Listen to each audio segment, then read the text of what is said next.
Bizarre is intended for mature, open-minded audiences only. If you are easily offended, we suggest you turn this wacky shit straight off. I miss having to survive in society. It's making me soft, not having to. Oh, is it? Yeah, physically and mentally. But I'm not worried about the physical, except my clothes ain't fitting like they should. Oh, I kind of like how I look. A little, Does that mean you're gaining weight? Yeah, I've gained, I see since the end of Radar Station, I've gained probably about 10 pounds. But over the last 2 years, or the last year, I've put on a few more too. So altogether, I'm probably 15 up where I should be, or where I want to be. I kind of like you a little with a little more meat on you, because I not kinda do because of too. the look. It's a healthy thing for me. Like, I know you don't always It's take a the funny time to take care of association. yourself always when you're looking that thin. Yeah, well, there's no question. Like, looking back on some of the photos of, especially the first year or two of Radar, I was a little scrawny. It's not having any meat on your bones is the kind of thing that can get you in trouble with some young ruffians on a sidewalk. There was probably about me at the, what's the opposite of peak? Well, the valley. I was at the valley of my physical fitness in recent years. Fair to say. But now I'm just, kind of doughy. And I've got fat clothes that I put on when I go around town. Yeah. No one's going to call me fat, but this is the fattest I've been in a long time. It'll all come off when it has to. Oh, shut up, Lyle. I've seen you lately. Yeah, you Stealth motherfucker. What? No. Come on. Ever since COVID happened, I've been cooking for myself, and that's a big mistake. Is it really? I I was cook the other way too. around. Yeah. Dude, I get out there and I start cooking some fucking crazy shit. All right. But You send you pictures make, occasionally, and it all looks pretty tasty. Yeah. well, you What have are we to eat, talking about? you know what I mean? Food, weight. No, they fucked me up on dialysis bad because I get last 2 weeks have been about 3 pounds heavier than normal, and so they'll try to leach that water weight off him. So they'll, like, in a sitting, they'll try to take like 4 to 5 pounds off him. Fuck off. It's not even there. Is the whole thing. They fucked me up so bad last week. I was gonna text you guys this. So what happens is, like, I'll cramp up like the last hour. It's like a 4-hour sitting. But that last hour, I'll start getting cramps in my ankles, and then they'll start working at my calves. And it's I'm sure all of you had Charlie horses before, where you just can't break it. I mean, your muscle locks up and you can't break it. Yeah, it's kind of horrifying, actually. It's the worst. Well, it starts off with my ankles like that, and I'm telling you, within like 3 fucking minutes, it's full blown all the way up into my hips. But it goes from my ankles, my calves lock up, and my feet go forward, and as soon as they do that, my shins lock up. I'll get Charlie horses in my shins, and dude, there's no recovering. You can't. You're like, dude, get me the fuck out of this thing. I sat there and fucking swore in front of 30 people. I'm like, I don't blame you. That's I hate that. I hate that feeling, and that sounds like the worst version of it.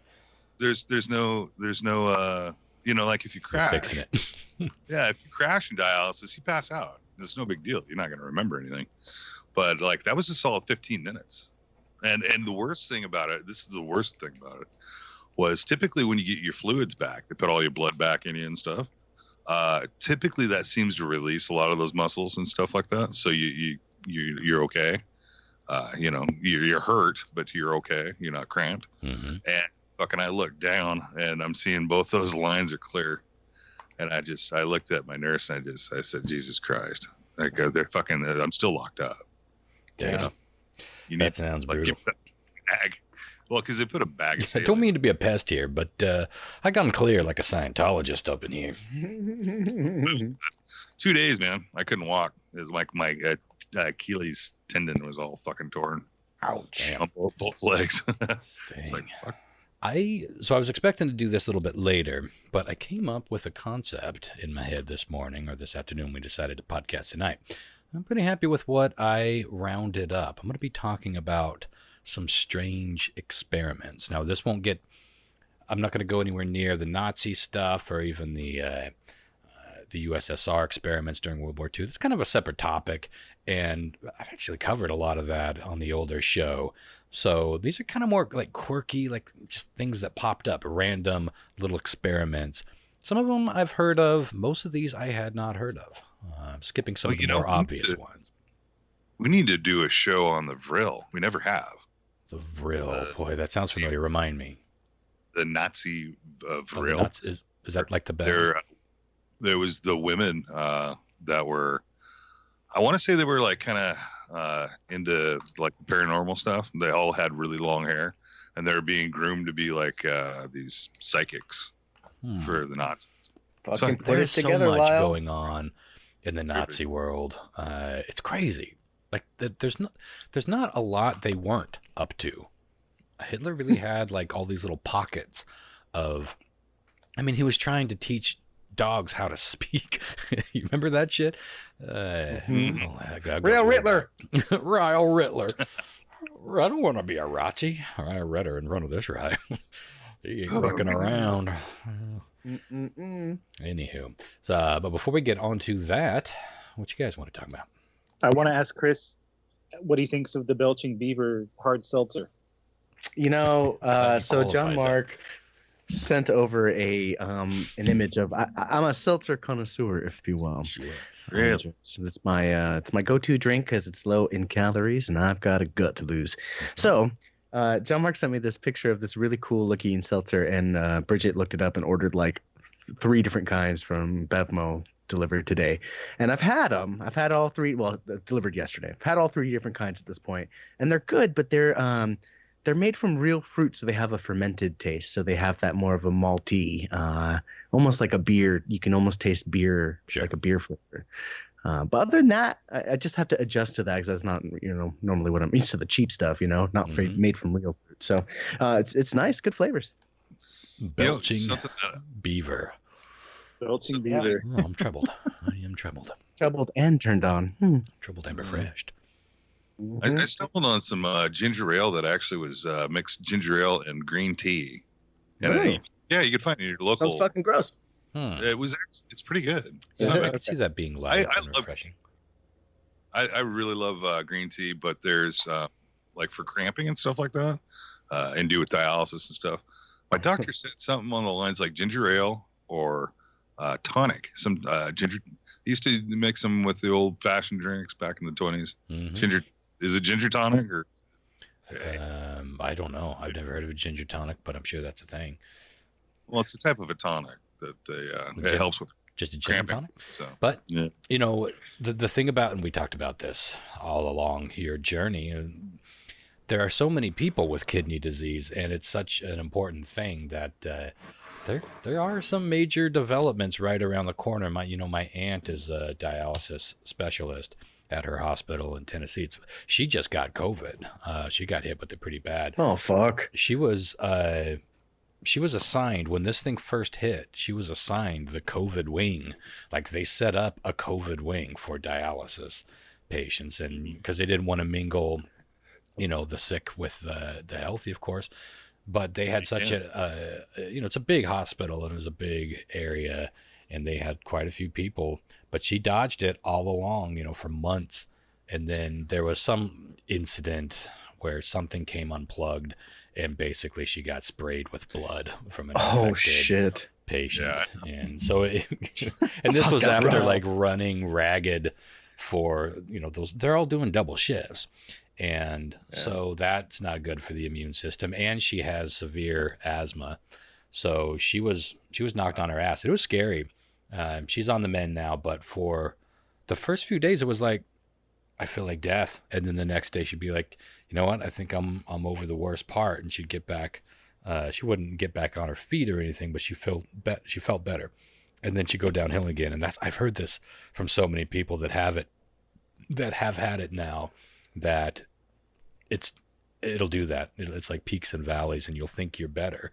That's probably why so many people are getting that next level of sick, because they're trying to go back to work, or they're trying to go back to their normal routine too soon because they feel good.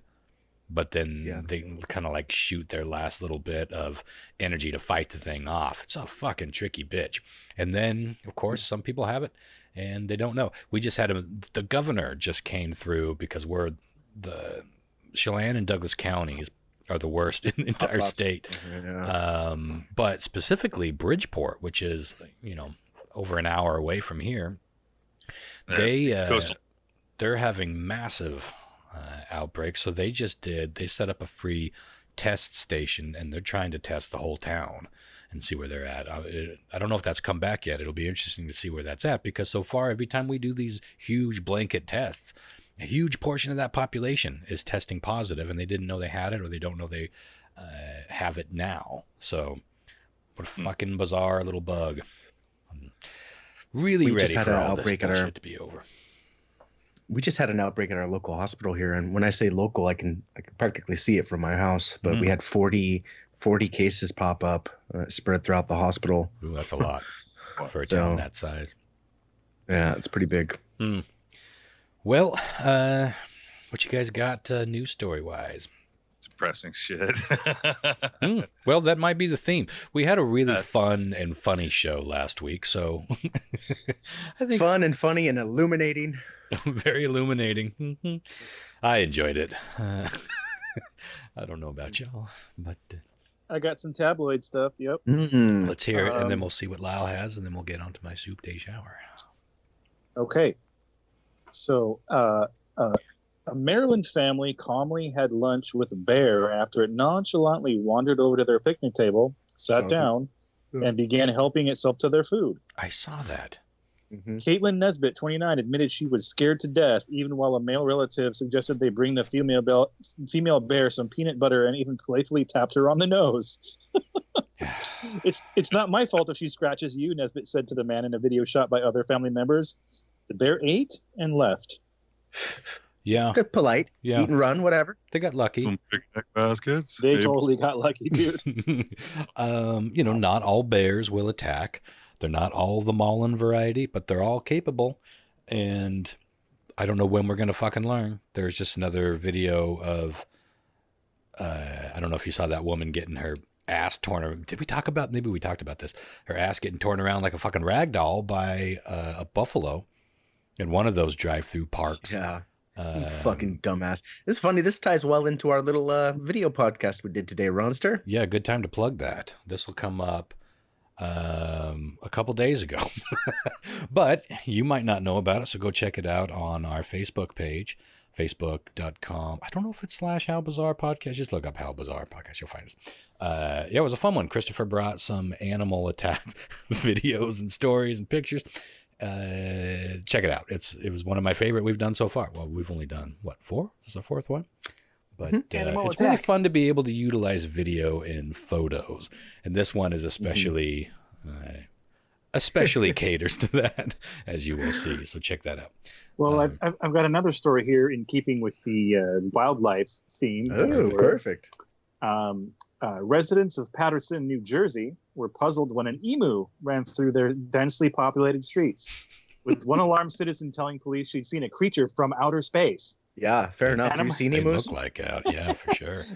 Animal control authorities were also stumped by the 5-foot-tall bird, native to Australia. In 48 years, I have never seen an emu, said Officer John DeCando, but I can tell you this one needs a bath. You. Yeah, I remembered being disappointed when I looked up where can I ride an ostrich or an emu. Was it ride or something? Yeah, you're thinking of chocobos, Ron. You're thinking of chocobos. Mm-hmm. Chocobos. Mm-hmm. What the fuck is a chocobo? What the fuckabo is a chocobo? That's the sound the chocobos make. Don't they make a sound? Or is it just choco? They do make a sound. I have never heard the word chocobo. It's like It's from Final Fantasy. It's from Final Fantasy. Fantasy series of video games. It's what we talk about to get pussies wet, Ron. RPGs. Well, no wonder I don't know about it. You're the Ben Shapiro of. Yeah. Must not know about that Final Fantasy X. I'm into that DAP. You know what I'm saying? Dry ass.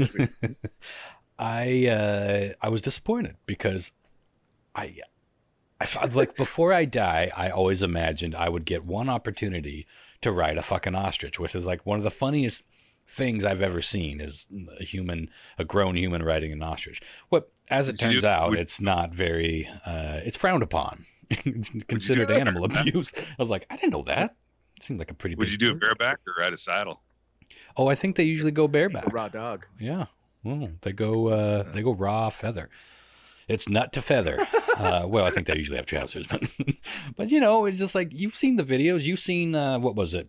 I Spy with Bill Cosby. Remember that movie that came out in the late 80s, early 90s? Oh my god! Remember he's riding one? I was like, that's the funniest fucking thing Bill Cosby's ever done. Continuing with the canceled theme we got going on here. Yeah, no kidding. But who knew? I didn't know that it was considered unethical. So I guess I won't get. There was just a commercial, I think a Target commercial or something, where somebody was riding an ostrich, and it was like, well, if it's faux pas, then how are they getting away with it in 2019? And then I looked it up, and it was probably digital. You want to know something fucking sad? I saw that movie fucking Leonard Six in the theater. Oh, maybe that's it. Is that it? I think it was Leonard Six, dude. I saw it in the fucking theater. Oh my god, what the hell? Yeah, I think you're right. Leonard It Six was truly a different time. That so sounds like a porn name from the late 70s, doesn't it? Leonard Six. And introducing all 8 inches of Leonard Six. All about Leonard Six. Wow, I'm looking at the poster right here. Oh, there's a Siskel and Ebert review. That's got to be good. Let me just see if I can play a little bit of this Siskel and Ebert review. Not only the first feature in a long time, starring television's top star Bill Cosby, but it is also one of the worst movies of the year. In fact, that's what I just expected. take my little mental editor and take out the words "one of" and just call it the worst movie of the year because it's really such a cynical exercise. And don't take even my word for it. Bill Cosby himself has gone on talk shows to denounce this film. Savage. The movie stars Cosby I as a wasn't former happy CIA with the agent who is now a emu. millionaire San Francisco restaurant owner when he's called out of tried to give it a retirement foot pop. to battle an evil villainous's plot to conquer It's a great the plot. world I'm fucking by in. attacking her enemies with trained small creatures like frogs, Except you gotta watch a squirrels, rapist. and rainbow trout. Cosby knows he's in trouble when hitmen attack him in the kitchen of his restaurant. All right. Well, this looks great. Maybe that's going to be my next pick, or my first pick for the How Bizarre movie night. Speaking of watching rapists, I just finished The Wire, and I had that. All of it? I know we're all over the map. Yeah, I cooked through it. It's 5 seasons. Man, I tried. I watched like 8 episodes, and it just felt like such an old TV show. But you just watched Oz too, right? So you're like, Oz definitely feels dated. Yeah, Sarah can't get into it. It's just one of those things you like it but she hasn't made it through one whole episode. Man, we've been watching Law and Order SVU. Yeah, well, you see, I think it depends on how far removed you are from going back and watching those older shows. Because when I started Lost with Sarah, she was like, this is terrible. Like the acting and the cadence is terrible. No way. God, I remember the first few episodes being amazing. Well, she got into it, and she ended up loving it. But I think that is what happens. It's like we're used to such a different feel when we watch newer shows that when we go back to watch shows, even from just, Lost, I guess at this point is got to be close to 20 years old. Just about, right? 15, like 20? early 2000s, it was still rocking and rolling. Anyway. God damn it, we're old. Definitely 15 years. It's got to be at least 15 years old.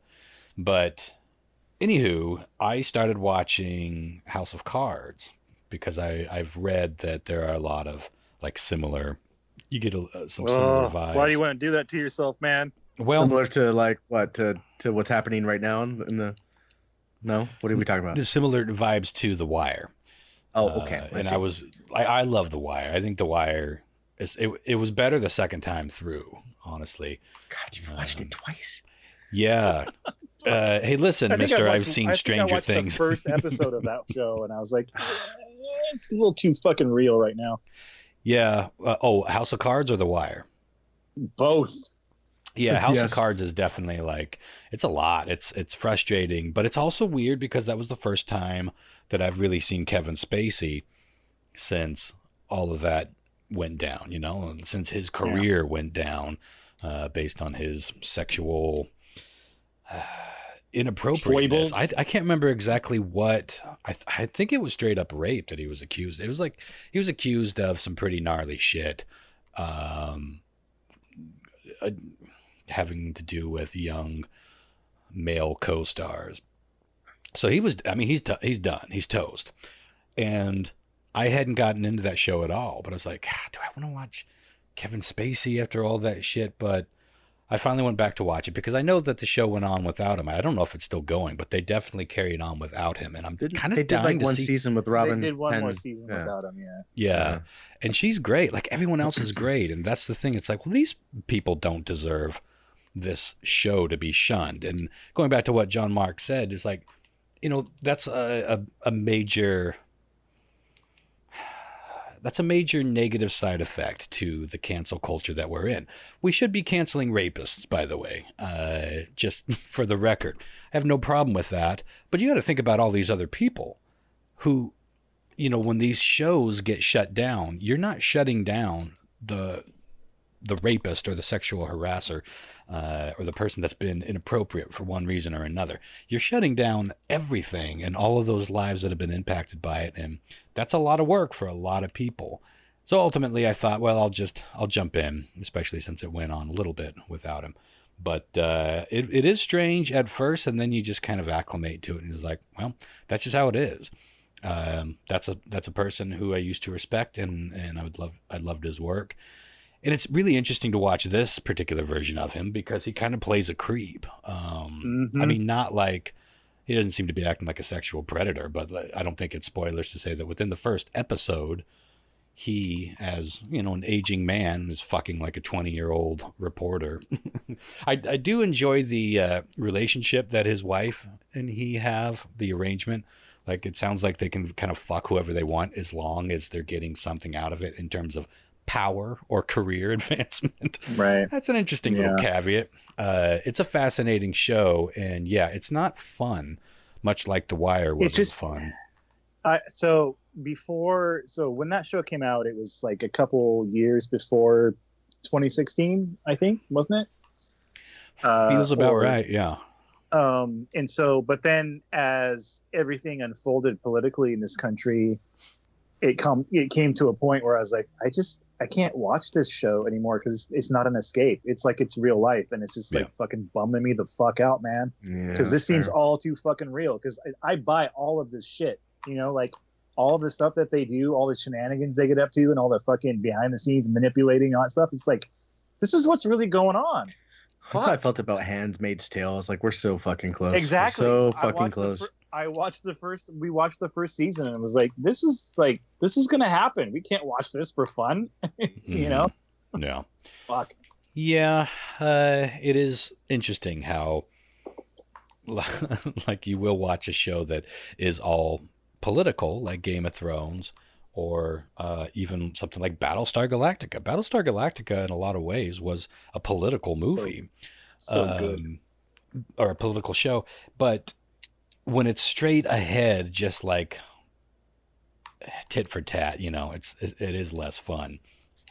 One of your video game controllers is getting to be a little loud there in the background. Sorry, that's me. I can never tell who's playing what.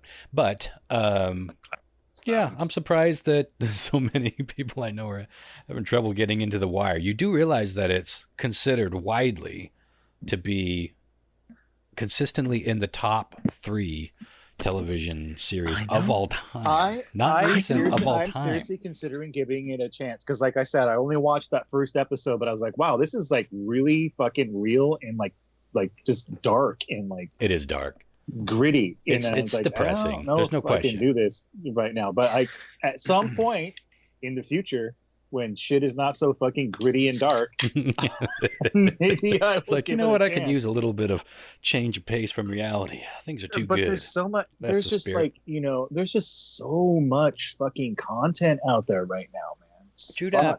True that.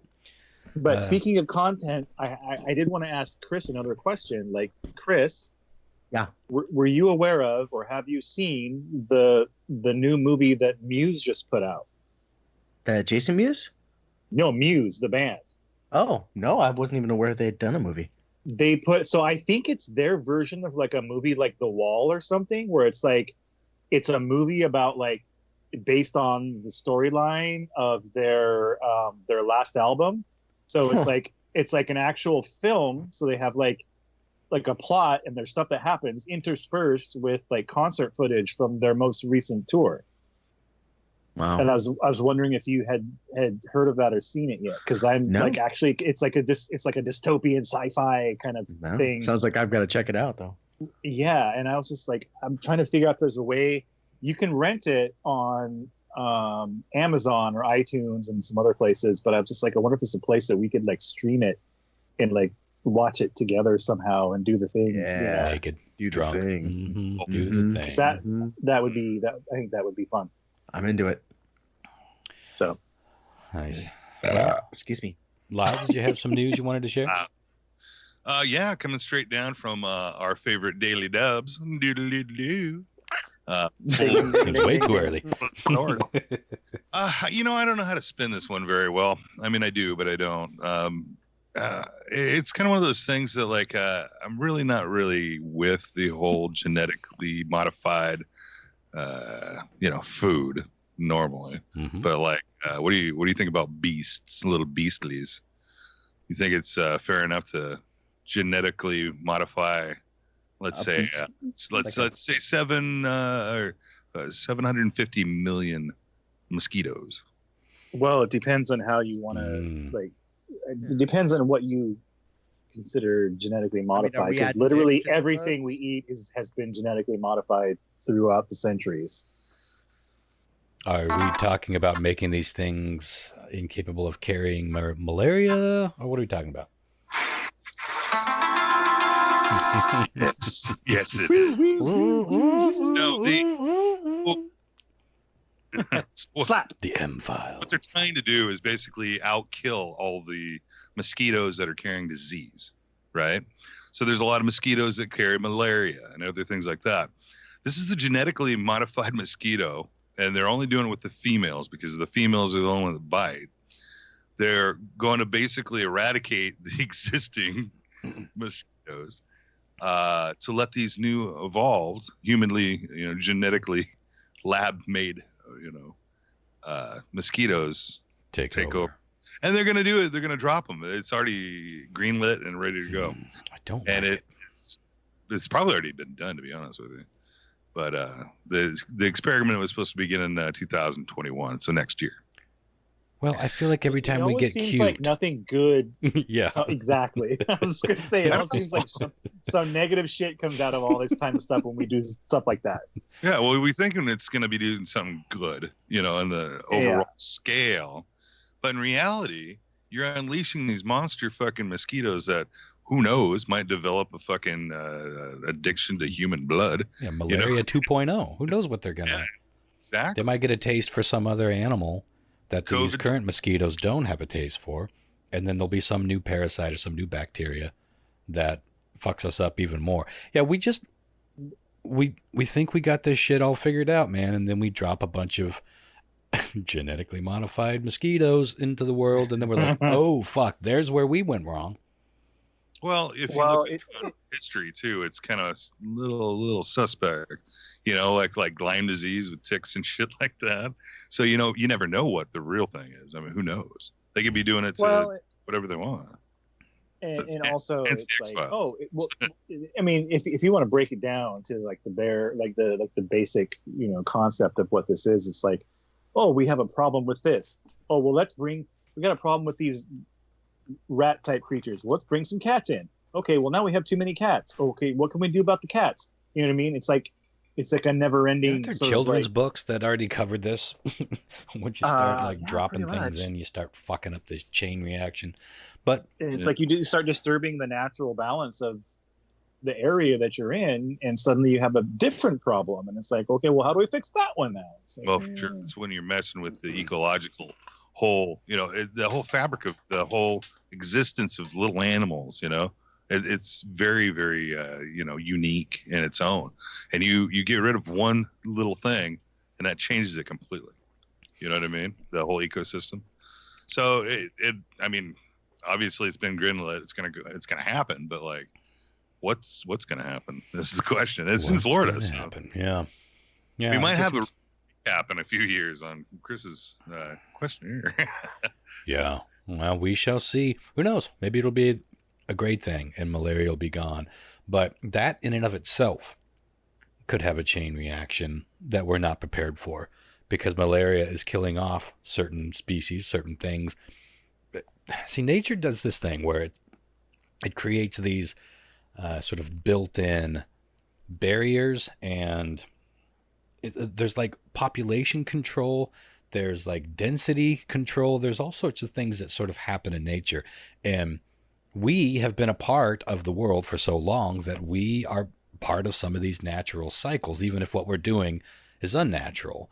I mean, look what happened when we illegalized animal trapping and hunting with certain advantages, like hunting, at least in Washington. I don't know what it's like on the national scene, but in Washington state, you can't hunt with dogs anymore. You can't use like, I mean, you can hunt birds, but you can't have tracking dogs. You can't have hounds chasing up a cougar into a tree and then shooting that cougar down.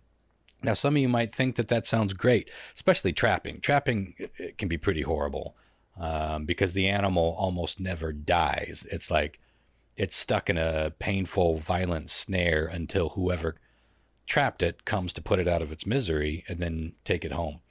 It's a terrible way to hunt, in my opinion. I think in most opinions. But when that one way of hunting got banned, all of a sudden the populations of certain animals went way up, and then disease went way up because there's more feces clogging up the rivers, and that spread through things like mosquitoes and other animals, and the bigger populations of some of these animals wiped out other populations of other animals. And it's like there's no one thing you can do that won't fuck. It totally has this butterfly effect on things that you can't even imagine. And so, and the thought of just putting out mosquitoes that are a different variety that will wipe out the others, obviously they have an invasive species in mind. Only an invasive species could do that. So we're bioengineering or genetically engineering invasive species to be released out into the world. I'm never going to feel great about that. Yeah. But easy for me to say, I'm not in malaria country. I mean, obviously you can get malaria here, but I'm not in one of these places that it's like a crisis. You know, people aren't dropping dead and being crippled and maimed with malaria around here. So for those nations and some of those places, maybe this is the miracle they've been waiting for forever. But there's no question it's going to have consequences. It's just a matter of what those will be. There's no free lunch. The other story I had was kind of like, it's getting deep because it dives in deep. Some story that we never really talked about, covered. We lived it. I know I lived it. It was all about like putting fluoride in the water supply. Mm-hmm. And we lived it in the 90s. We voted it down, thankfully. Wenatchee did, not Washington as a whole. There's counties on the coast that used it. And it's fluoride is, I'm probably going to piss a bunch of people off with this anyway. But anyway, fluoride is basically a byproduct of mining in the mining field. And there was a time when you couldn't get rid of it. And apparently they found loopholes through the law to just basically get rid of it in sections like toothpaste. Dentists approve. When we had it in the 90s, that was the huge selling point here. And Wenatchee was like, oh, you'll never have to take your kids to the dentist. Yeah. We'll have fluoride in the water. Yeah. Have I nice remember that. Yeah. And it was actually literally signs with little smiles and shit on it. Well, it turns out, that calcifies your pineal gland in your brain, overdosing of fluoride. Your and which stuff gland? It's the gland. It's Pineal. the pineal gland. Yeah, looks like The an eye. third eye. Yeah. Yeah. So with all that knowing, Watch From Beyond. You'll get a good dose of pineal gland action. yeah, well, there's a huge video on this that it backs everything I just said about all that created in the mining industry, its byproduct and what it was. You couldn't get rid of it, so they basically just that was their scam. It's like, we'll just put it in the water supply. No, because they couldn't dump it. They were getting fined for all these barrels and shit. There's a big video documentary on it. There's a couple of them I've watched over the years, and I'm sure you'd find them. Just search. But the subject of the matter of the story is people are thinking, because of COVID and being isolated and everything, that it might be a good idea to put lithium in the water. And lithium basically to keep people from being depressed and suicidal and anxious.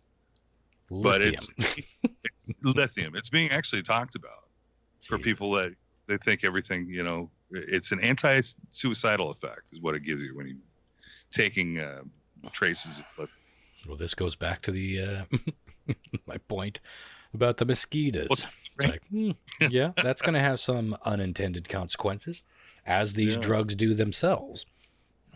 They can be a miracle for some people, a nightmare for other people. It can make people jump out of windows as opposed to keep them from jumping out of windows. I'm shocked and not shocked all at the same time that this is being talked about. Yeah, why not talk about putting... I mean, we're already prescribing some of these pharmaceuticals. I think I just coined how I really feel about some of these things. Pharmaceuticals. We're already prescribing them like candy. Let's just start putting them in the fucking water. For free. Jesus. That's a weird one. Well, it's on Vice. It's being talked about. It's not like it's going to be, addressed or to be, tested anywhere. But someone's throwing around this idea. Yeah. Fucking Einstein out there throwing around the idea of putting antidepressant pharmaceuticals in our drinking supply. Mm-hmm. Why not? Bring it. Fucking 2020.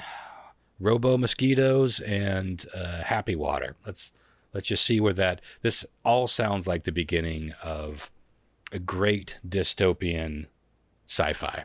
We're in pre-Blade Runner days, I believe. We are leading up towards some cataclysmic thing that makes us live like Blade Runners in the not too distant future, even though we are technically beyond the year of the Blade Runner. Wasn't it 2016? The Blade Runner was supposed to be taking place, something like that, 2018? I think it was 2016 or 2019. Yeah, so it was recent. Hilarious. Well, to throw off the back of the old pandemic of the coronavirus and whatnot, there was an article that I was reading earlier about paranormal investigators and like how now that they really can't go out and travel and investigate certain places, is it right to investigate your own dwellings? Well, you know my theory on that. I know, and I wanted to do a roundabout and see what everybody thought. Would you, if you were into the paranormal of ghost hunting, would you have, or maybe someone you knew that was an expert at the thing? Come over to your house? I am not torn, or that's the right word. I'm not opposed to the idea of knowing more about my house and knowing if something really strange concerning my house or my property is afoot. For me, it's always going to be about awakening something and getting something's attention. If that exists, if that's a thing, I don't want it. So it's for me, it's an easy no. I ain't going looking anywhere, let alone my own. I mean, you can freak yourself out just lying awake in bed, quiet night, just saying out loud, "Is there anyone here?" Try that at 3 a.m. when you can't sleep next time. Just listen for anyone to speak back. I don't like that thought. Chris, what about you? You gonna go digging around your house? You got a brand new house, but it's been sitting on ancient burial grounds. Yeah, you never know what's under them shits. Dinosaurs. Did we lose Chris? What? I think the only reason that I would want to do something like that is if I had some sort of reason to think that, like, oh my God, there's something going on here. What's happening in my house? I got to get someone here to investigate. If there's nothing going on, then like, nope. Yeah. Can you guys hear me? Yeah. Can hear you now. I had my mute button backwards. Yeah. I just don't care anymore. I don't believe. I love spooky shit. I don't believe in ghosts. I don't believe in spirits. I wish I did. I think it'd be fucking cool. I love listening to the stories, but I just don't believe it. So bring it. Yeah, come check it out. Yeah. Oh, man, you should have been here when we got those ghost investigators that were local. Yeah. Took you out and learned you the ways. If I would imagine anything, I could imagine a psychic going up to Ron's house and going, all I see is these wine bottles and these three holes in the backyard by the orchard. And Somebody been scrogging back here? Yeah, I can see a very troubling elder woman who's naked in the yard. She had diarrhea and vomit all in the same night. Ronald, help me. Help me. All that being said, I think it would be kind of fun to go to a place that was like renowned for like, this place is haunted, like one of those old forts or something on the coast, you know what I mean, that has like the doctor's house that's supposed to be, you know, and like the tunnels and the bunkers and stuff, and go out with somebody like that and spend the night there, and you know, that would be fun. Kind of like spelunking, you know, but like ghost hunting. Yeah, it would be it would be fun, like kind of like spelunking in the afterlife experience. But like I'm more like with Chris. I'm like I just don't buy into any of that really. Huh. Yeah, I don't necessarily buy into it either, but I don't dis-buy into it enough to test it. If you follow, there's enough. I mean, it's all fucking mystery, and I don't know, man. There's some part of me, maybe it's my religious upbringing, but there's some part of me that feels like there is a netherworld of sorts. Like there is some other, like there's a hither and nither. And I don't know what that is. I don't know if that's other dimensions. I don't know if it's some sort of spirit realm. Nothing really makes sense to me. Like no one theory or one piece of scripture or ideology has ever really made sense to me. But there are elements that I don't know. I respond to, and I feel something in it. But ultimately, if you ask me, like on paper, do I believe in ghosts? I don't. I have never had an experience. It's easy to say that because I've never had an experience. But if you ask me if I believe in an afterlife or I believe in other realms than what we're in, I feel like I do. I just don't know what they are. I don't know what they mean. And I don't think anything so clumsy as a Casper the Ghost scenario exists. Even though, like Chris, I do kind of enjoy that thought. If for no other reason than it's a good Halloween story.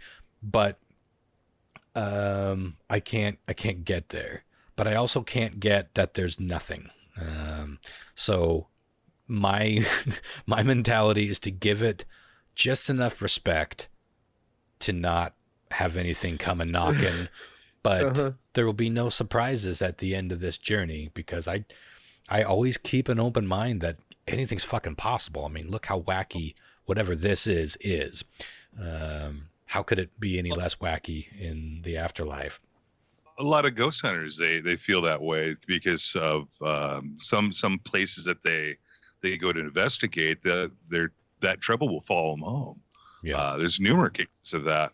I'm on the other fence of it because I grew up, and for the people that aren't around for the last 10 years that listen to this, every Halloween we did specials, and every Halloween I'd tell a different true story that I know of. And I've come up across some weird shit. Yeah, you have in the ghost world.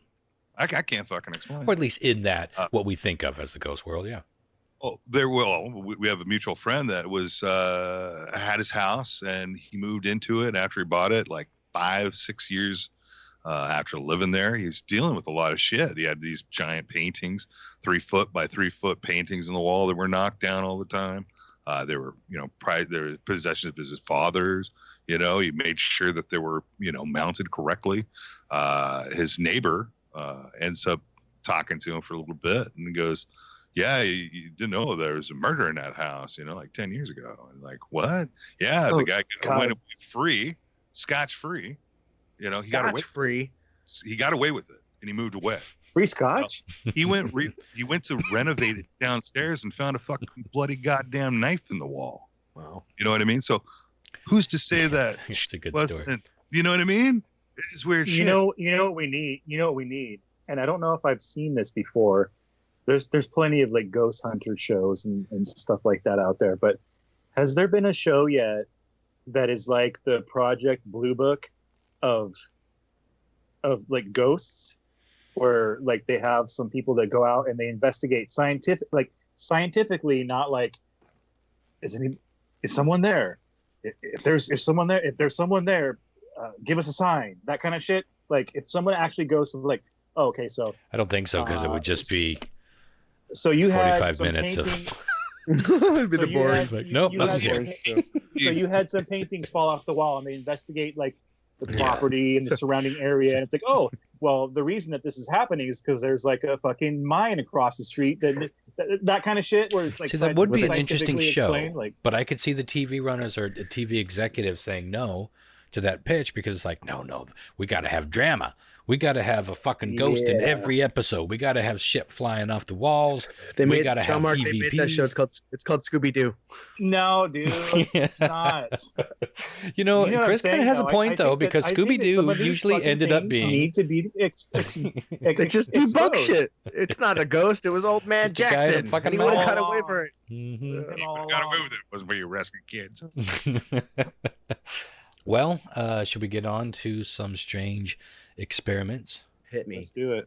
Some of these are intriguing, some a bit educational, and some are just plain old fucked.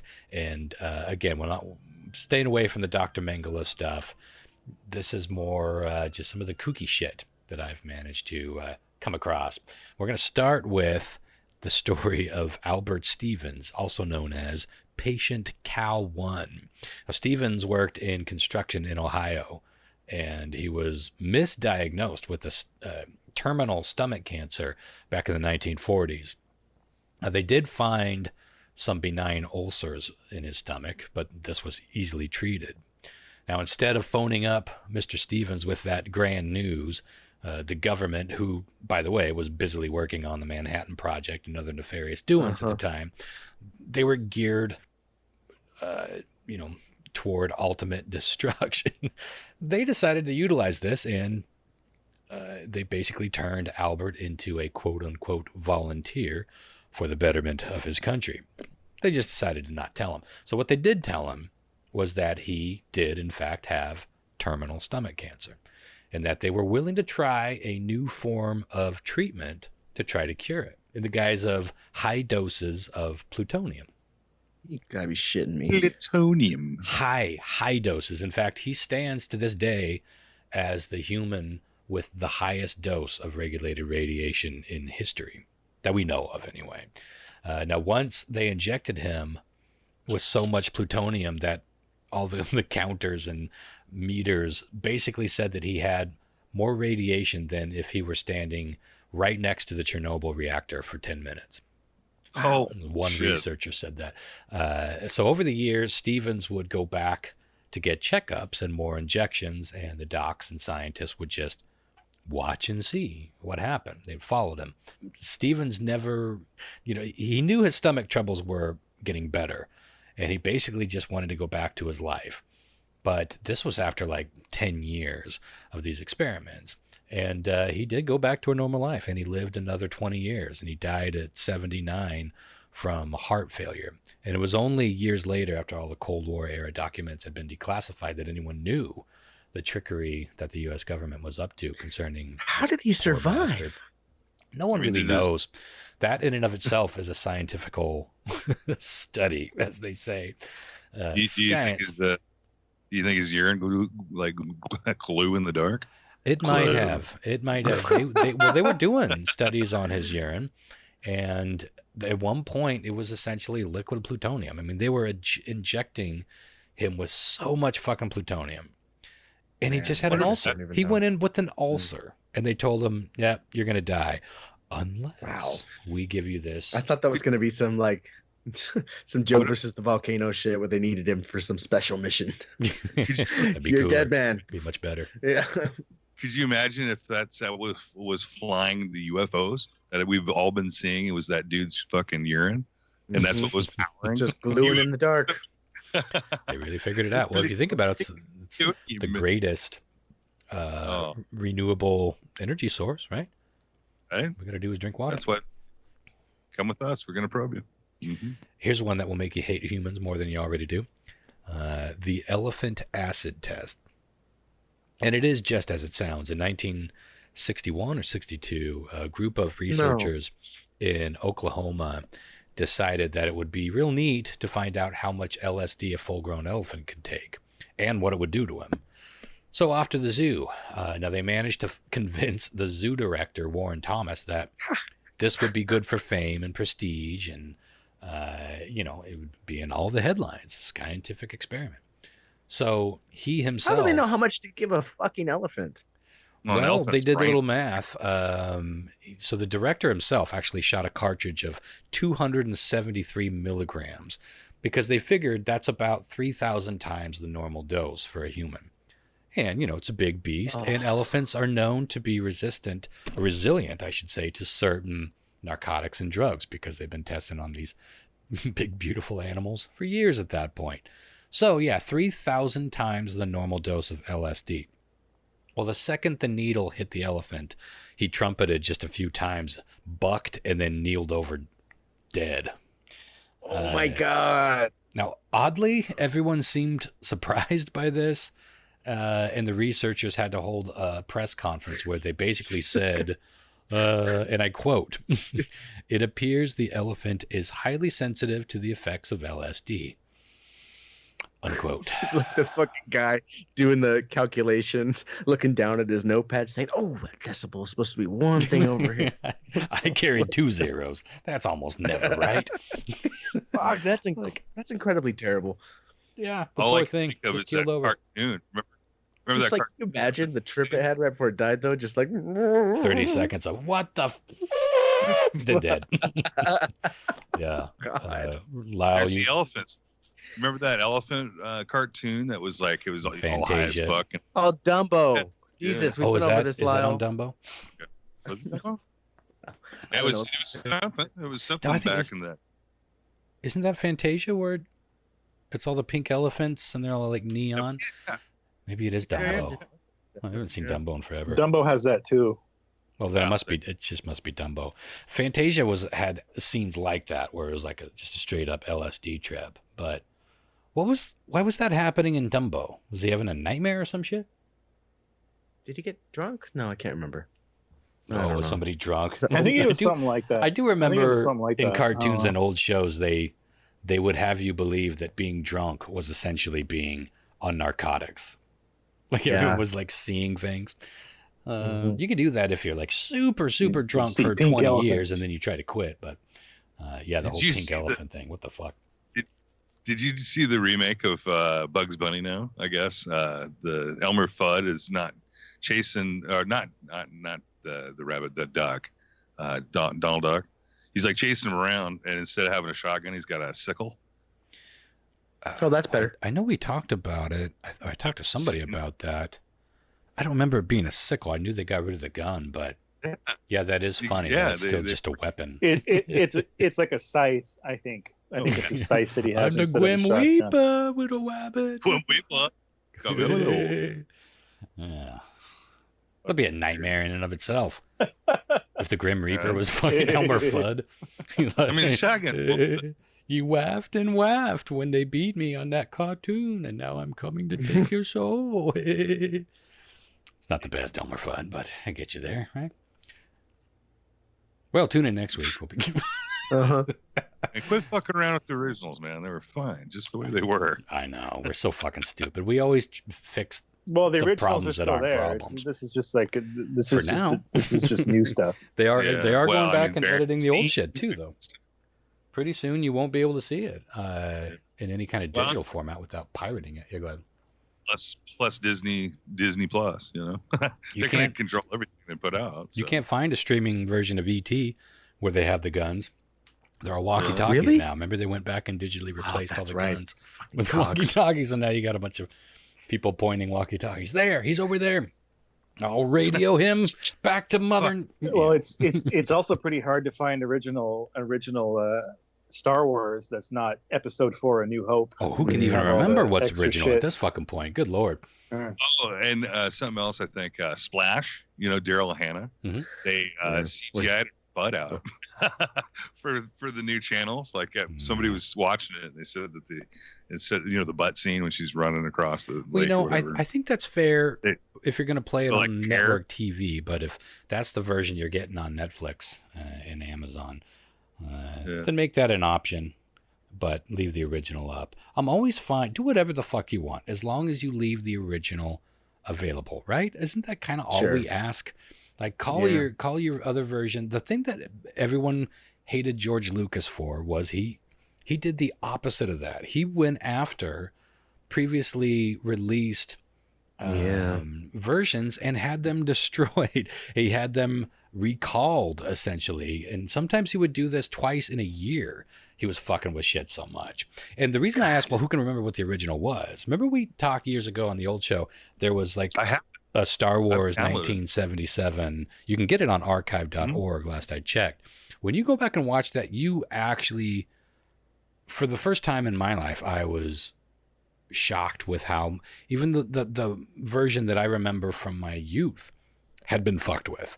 Like they re-released the original Star Wars when Empire came out, or right before. That's the one I saw in the theater. They had already modified shit at that point. So that was when they made it episode 4. Yeah, you're right. It wasn't episode 4 until then. And it just kept going. And it's like, okay, go do something else now. Wait, so the initial run of Star Wars wasn't named episode 4? Nope, No. It was just Star Wars. Huh. I highly recommend it. Find it on archive.org. Star Wars 77, I believe, is how it's labeled. It's so fucking satisfying. It looks faded and it's shaky and it looks like you're watching it in an old porn theater. Some of the it feels lasers good. It feels right. Nice. It's the Star Wars you want. But anywho. Well, now a little less troubling animal study was done right here in our own neck of the woods, the crow memory experiments. And this was back in Seattle, or in Seattle back in, I think around 2014. Some researchers began a series of studies to test facial recognition of crows using masks. Crows don't fuck around. Yeah, and we've brought this up on the show from time to time in various ways, but I didn't know about this particular study. So they had 2 masks. They had a caveman mask and a Dick Cheney mask. Now, the caveman mask was used to scare off the birds and otherwise be dicks, ironically. And the Dick mask was used as the good guy. So he'd feed the crows and talk gently to them and just be kind and just leave them alone, let them do their thing. Then various people in the masks stopped doing anything at all. They wouldn't interact with the crows. They wouldn't chase them. They wouldn't be mean. They wouldn't be nice. They just were out and about. Neutral figures. And over the next few months, and even over the course of a year, the crows would still act hostile toward the caveman. And they would even attack him with group dive bombs and shit fest, like they would shit on him. Meanwhile, they would come right up to the Cheney mask, looking for snacks, or at least, just feeling safe to land, forage, and get a little bit of rest around him. And they used several people. So it wasn't just the voice. It wasn't just the body shape or the smell of the person. They remembered the face, which I thought was really interesting. Never forget a face, those crows. Keep that in mind. I mean, you should always be nice to birds anyway, but especially be nice to crows. I remember watching a doc, and I think it was a young girl that was actually feeding crows, and they would drop off they'd find shit, find little treasures and bring her gifts, pendants, and they'd put it right there for her to have, and it was pretty cool. It might have been the same documentary, but apparently that's not a terribly rare thing. They do. They're smarter than they bring most. Gifts. They bring. They get to know certain humans. Anywho, next up. I've got a friend who actually had an experience with some crows that he would feed and sort of take care of. And one day, and he actually got a little bit of notoriety on the internet from the story that he posted, went viral. These crows one day deposited for him basically what amounts to be what could be construed as some sort of artwork. They they left on his porch a couple times, like a little pine branch that had like a tab from a can of beer or a can of soda. I feel like I remember that. Yeah, and it was like strung onto like the pine branch, like it was like a thing that they had created for him. And deposited on his deck for him. It's pretty crazy. Yeah, they're smart. Can you imagine a bunch of birds working together to make you a gift? Well, if you ever notice when you're driving and you ever see a crow like kind of fucking skeety off right in front of you, typically what they'll do is they'll take like walnuts and they'll drop them right in front of you. So when you run them over, you open them, and they'll just come back down the road and eat them. Clever birds.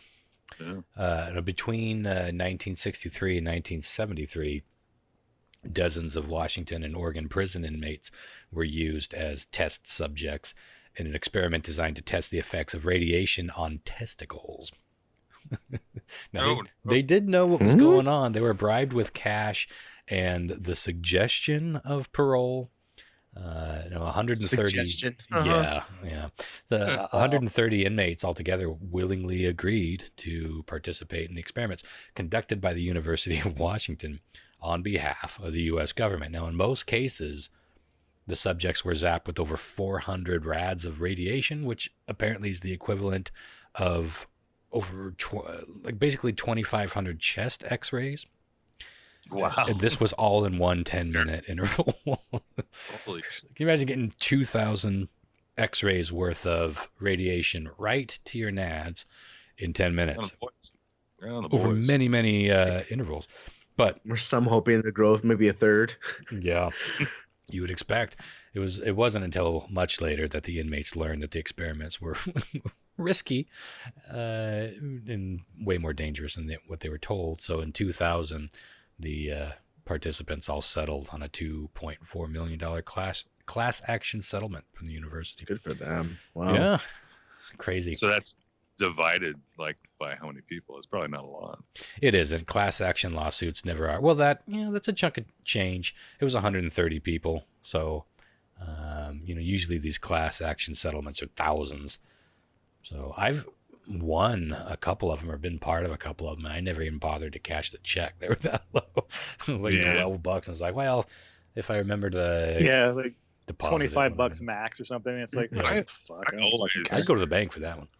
Every time I get an extra, I always check if there's anything lead right in front of my boys, because it's ingrained in my head for all the years of being in getting X-rays for shit. I remember a couple times I've had a couple of nurses were just, all right, let's just put you back to this. I'm like, what about down here? What about what about down here? Oh, they're like, here we go. Oh, they get it. They give me something and put it there. But that's funny. Oh man, it's like, sir, we don't have anything that big. Damn right. Next up is the obedience experiment. This one's a bit troubling. This was another post-war years experiment. Stanley Milgram was running a series of psychological experiments, and one famous trial was testing what people would do given the power to do great harm to someone else when instructed to do so by an authoritative figure. So in 1961, he set up a test where individuals were told that they would be administering electrical shocks to subjects in a nearby room. Oof, and there's a lot to this setup, but they all thought this was real and sanctioned. And first they were told that the shocks were going to be a harmless but jolting 15 volts, so they set it to 15 volts. They were controlling the machines. There was the person giving the instructions was just sitting in a chair telling the other person what to do, and then notch it up, and then notch it up. And then eventually they could hear the people in the other room that were actors. They weren't actually wired to the electricity, of course, but they did a convincing job of howling and at times pleading as the voltage went up with each interval. Now, as that happened, most of the people there to push the button started to get concerned, and they would look over at the instructor, who never threatened them, never harmed them, didn't offer them any money. This was all an experiment, and they simply and calmly said, "Go higher, please." all the way up to a fatal setting of 450 volts, where the screams and the pleading would go silent. I'd have been a dick. I would have cooked some bacon in that back room. Something smells good. Oh, Christ. Well, again, the setup was that these were real people being electrocuted. And in 1961, almost 70% saw the job through all the way to fatality. Simply because... Oh, my fucking God. I know. Simply because the authoritarian in the room told them to do it. Now, So we've always been cunts. Cool. Okay. Yeah, well, we've always been followers. Now, many of the people at that point, they were getting sweaty. Some of them got sick and threw up. One of them was crying, but they kept pushing the button. They didn't know what was going on, but they were being told calmly by this person of authority in the room to push the button, and so they did. A few of them got up and refused. They're like, "This is fucking barbaric, and I'm not an executioner. Why are you having me kill these people? I don't care what they did. If they're criminals or whatever. I'm not down for this." 30% had that reaction. 70%, the rest, quote unquote, killed those people. Now, if you want to read, I know there's a lot of details that are missing to the summary of this story. Does this tie into my theory about people? Yes. Yeah, I think it does. Really? Okay. Well, people not wanting to stand up and do what they believe is right. There may have been a few here that thought there's no way that I'm actually killing somebody. But again, people were more gullible in the 60s than they are now concerning just about everything. But if you want to read the details about this story, then read the book called Obedience to Authority, An Experimental View. It's really all about this. Yeah, it's a good question. Are we more gullible? Are we less gullible? I think in some ways we're more gullible, and in some ways we're less, because in the same way that the generations... it's older people. It's always older people that are falling for all the scams. You know what I mean? Because they don't understand the new shit. Well, these people back then, why would they have thought that their government, huh? We are the older people now. I know. I'm not making any of my points. Clearly, I'm moving on. Anyway, this next one, I feel like maybe this had come up on the show. I would like to add, though, that we are in a generation that exceeds and excels all the previous and then past. I think we're good. I think we're intelligent. And people that grew up in the 70s and the 80s and the 90s. He said right before releasing the new mosquitos. Yeah. We got it figured out. Hey, why are you attacking us? Why, you're not supposed to invade over us? What if Raid doesn't take care of these ones? Because they made them extra resilient. You can't spray that shit. Deep Woods off. They're king size, dude. You know what they do to off? They beat it. What? Oh, beat it off. All right. Oh, wow. Little joke, little classic. Mm-hmm. Classic. Anyway, Makes you want to go camp. We may have talked about this one on the show, but maybe not. I'm calling this one Stingy Wingy. This is an entomology professor, Michael Smith, wanted to know what part of the body would be the worst place to be stung by a bee concerning pain level. And only one way to find out. So over 38 painful days, Stop it. Smith allowed honeybees to sting him anywhere they wanted on his nude body. And you guys want to take a guess? Let's go around the horn here. He gives his top 3 most painful locations to be stung by a bee. Oh, Chris, what do you think? What's your guess? The most painful place? armpit. Not on the list, but I bet that is Stingy Wingy. Fuck, I don't know. John Mark, what do you think? Well, I'm trying to think. So, did he just get naked and have bees attack him, or what was going on here? Yeah, he basically was in a containment container.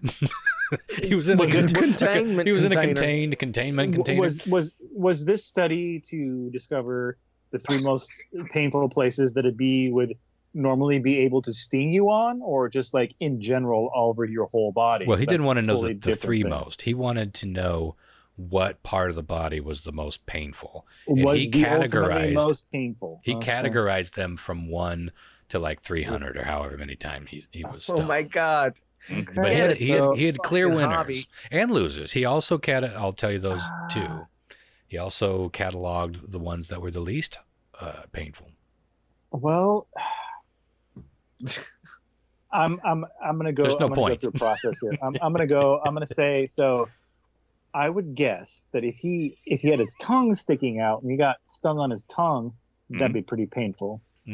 Also, if he was naked and the bee found its way onto his genitals, Stroke tie. the shaft might be pretty painful. Interesting. Butthole. The butthole. Yeah, I was butthole gonna say sting? the taint would be a pretty painful place probably. The eyeball. The eyeball. Taint want that shit stung. Lyle, what say you? What's your guess? John Mark stole mine. Which one? He'd have to. It's a tricky. It's a tricky solution. He would have to grab on each side of his nutsack and do the bat wing, and then and that would leave his taint very peculiarly accessible to a bee sting. I would like to say. Did I ever tell you the story about the time I was fucking stung by bees? It was fun. On your taint? I might as well then. Tell him again. Me and my little this honeycomb on my nooch. We were talking to my neighbors, right? And so this is way back in the day. This is back in like 1983 or something like that. I had this plastic boat I got for my birthday, and I walked over to show it was the Mons, Mr. Mon, and I was like, "Hey, check out this boat! I got it for my birthday." And he's like, "Well, that's cool." And then all of a sudden, Check out this fucking beehive I got, bitch. Here comes nature to knock you off your high horse. Happy human. He starts moving backwards. I'm like, "What's up?" And apparently, there was an underground wasp nest that was underneath these tree leaves and shit that I disturbed because they were buzzing all the fuck around me and my little sister. And she took off running, and I'm freaking the fuck out. And my dad comes running out the back of the house and around to the side of the house where we were. And I'll never forget this because I'm like crying, going, it hurts. Look over, and he sees everything. He stops with his hands in the air and then fucking double backs and runs away. I was like, motherfucker, you're on your own, son. Yeah. You're on your own. Yeah, smart. And he went to go get a towel or something out of the back of the truck to hang himself. Like, I'm getting the fuck out of here. These are the times, like I said, this is the early 80s. I remember after the fact, after the aftermath, they put that it's like a paste shit on the bee stings. It's supposed to absorb it out, some type of pasty cream. But I was sitting butt ass naked in the fucking pasty cream in the pasty cream in the tub, and like everybody in the neighborhood was there.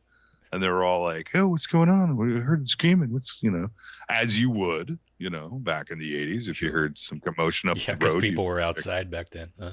But yeah, there was like everybody was in the fucking house looking at me fucking naked. Sarah and I went on a walk this morning into all these neighborhoods around us. It's like the fucking Twilight Zone. There is no life happening outside anymore. It's so strange. Anyway, that's so which one did John Mark steal that you were wanting to guess? The taint. Oh, the taint. You gotta do the bat thing. John Mark was the only one that had one specifically in the top three, and that was the shaft. And I found this surprising because he did specifically say he was stung on his dick head. To me, it seemed like that would be more sensitive nerve endings than the are, shaft. right? Yeah. But I guess maybe it depends on your particular specifications.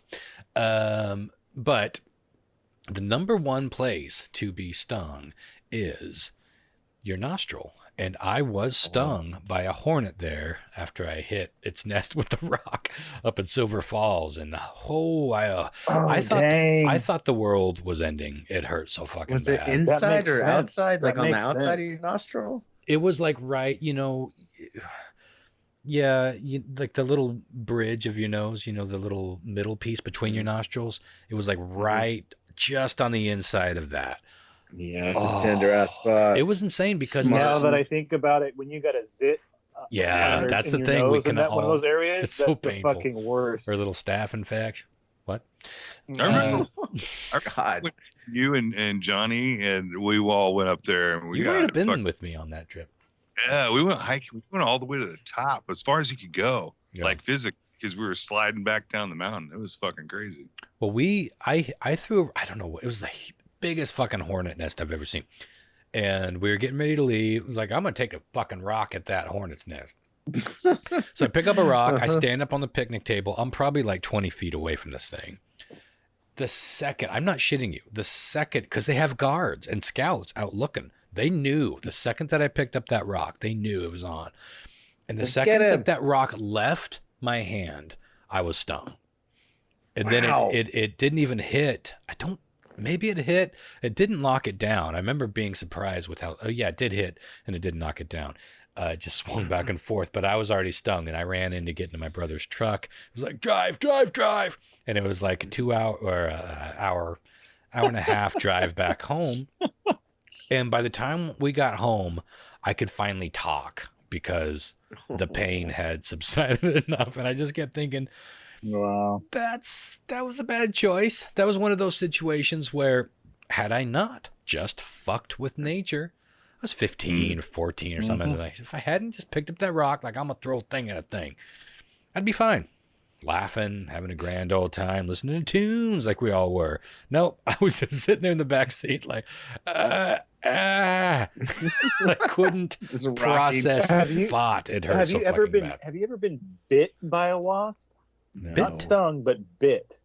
No. Doesn't sound pleasant. I think I might be offended.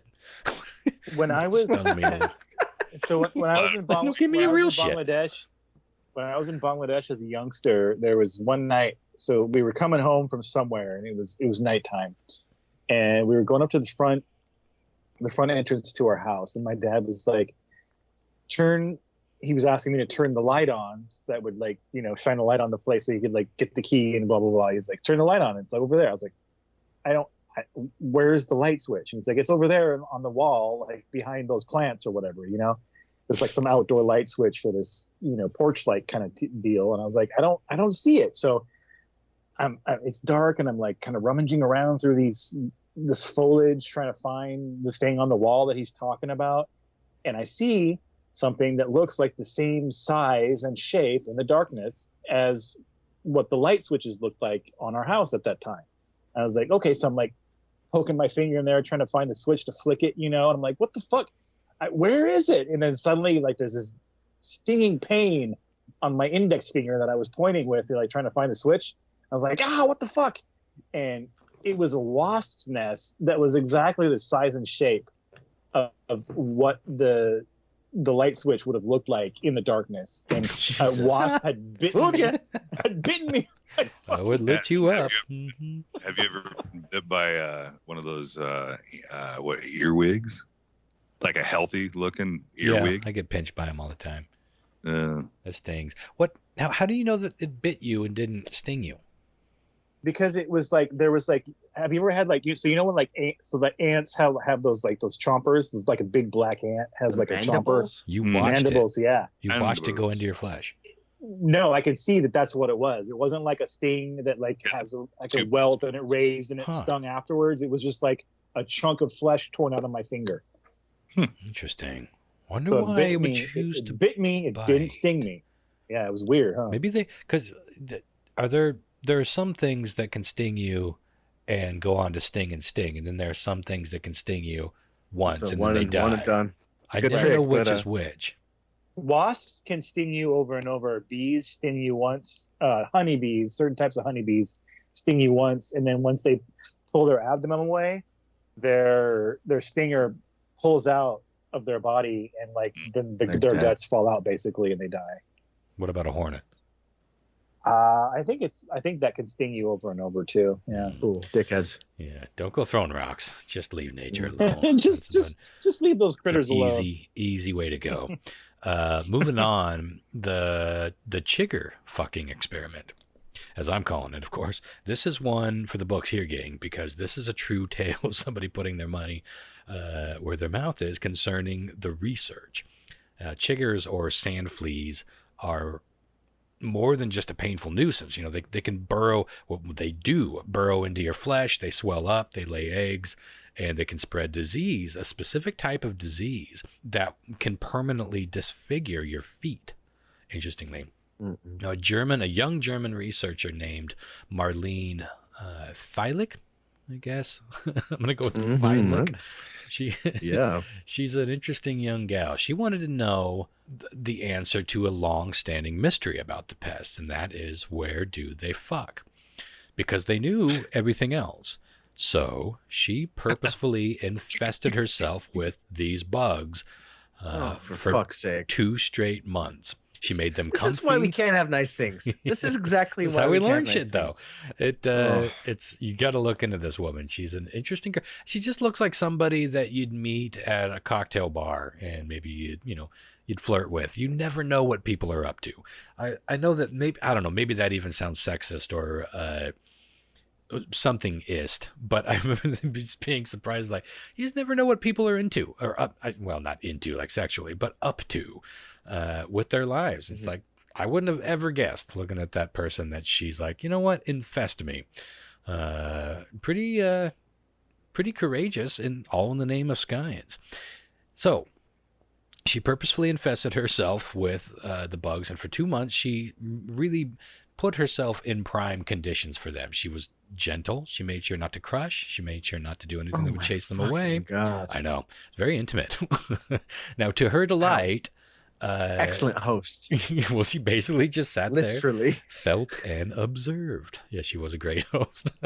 I hope they gave her a tremendous Yelp review. But to her delight, this insane experiment paid off, because we now know that the entire mating and life cycle, all the way through egg hatching and the mother dying, all takes place inside the flesh of the host. God, fucking gross. If you want details on that story, do not. You're fucked in the head. Yeah. Control Alt Delete. But just moving look on. up Marlene. It's probably Marlene Feilich. Oh my God. But there's a great article on science. Now, where on her body was she fostering these little bastards? Like in her legs? I think in her legs or feet. Yeah, this is a bug that tends to get you in your feet. So this is a really new story. This is new science. She just did this a few years ago.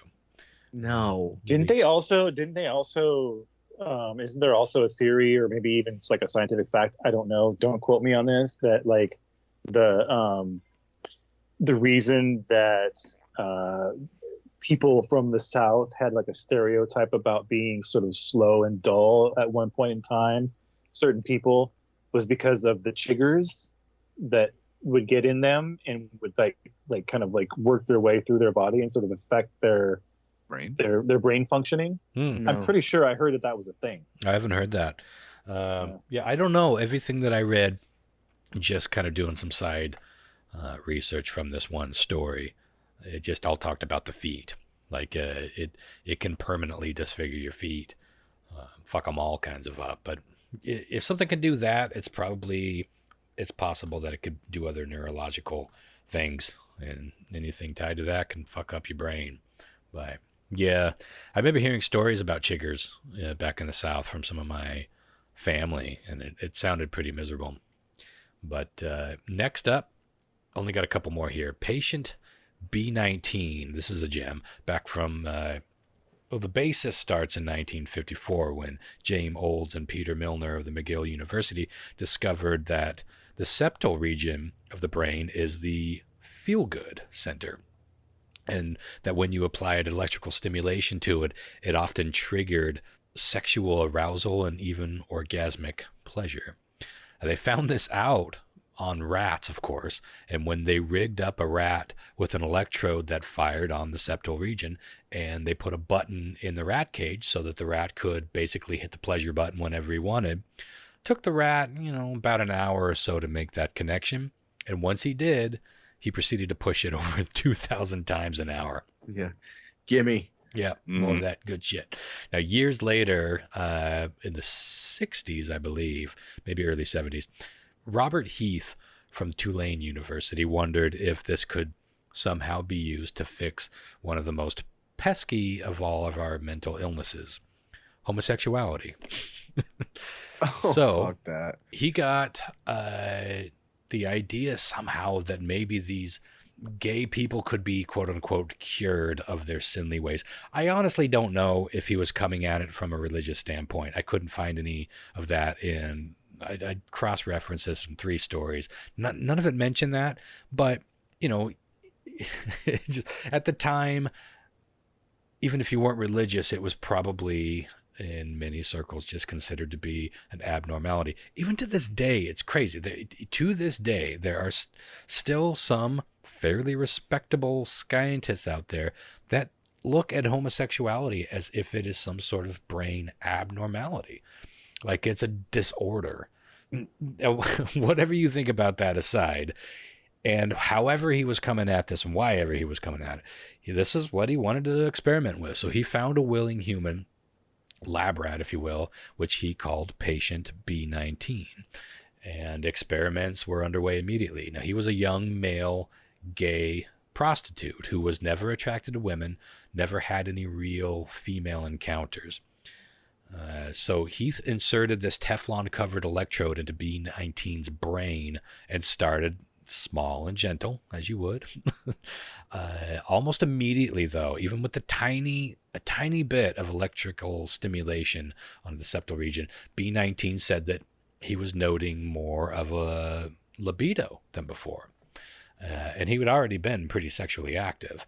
So Heath rigged up a button that B19 could use to stimulate his own septal spot, much like the rat. And much like the rat, he quickly abused this power.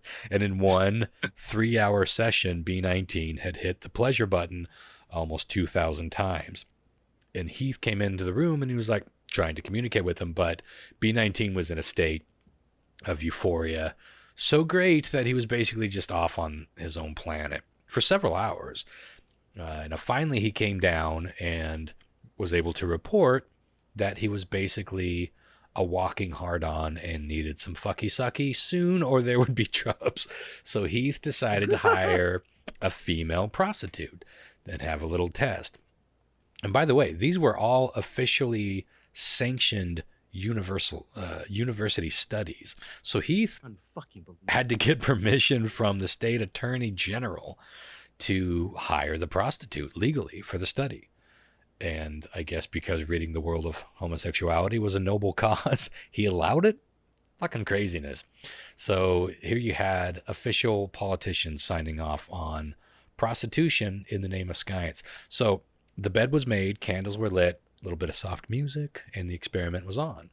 And at first, both participants were a little shy, but eventually they warmed up, and the prostitute did have to initiate things by going down on him. But eventually, B19 found himself in the middle of a vigorous heterosexual encounter, the first of his life. And later on, B19 claimed to have enjoyed it, once the ball got rolling. So Heath considered phase 1 to be a success. Well, phase 2 was simply letting B19 out into the real world and seeing where he goes and who with. Ultimately, with his little button, no, he was disconnected at this point. He was on his own, but he had a successful sexual encounter with a woman, and whatever stimulation changes or brain chemical changes those electrodes had caused, I think was his theory. Let's see what happened.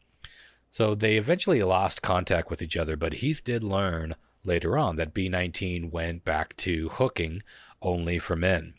So it seemed like it didn't work at all. But then later on, he found out that B19 also had an affair with a married woman, which, of course, Heath thought was another victory in attempting to swing the subject back the other way. Good God.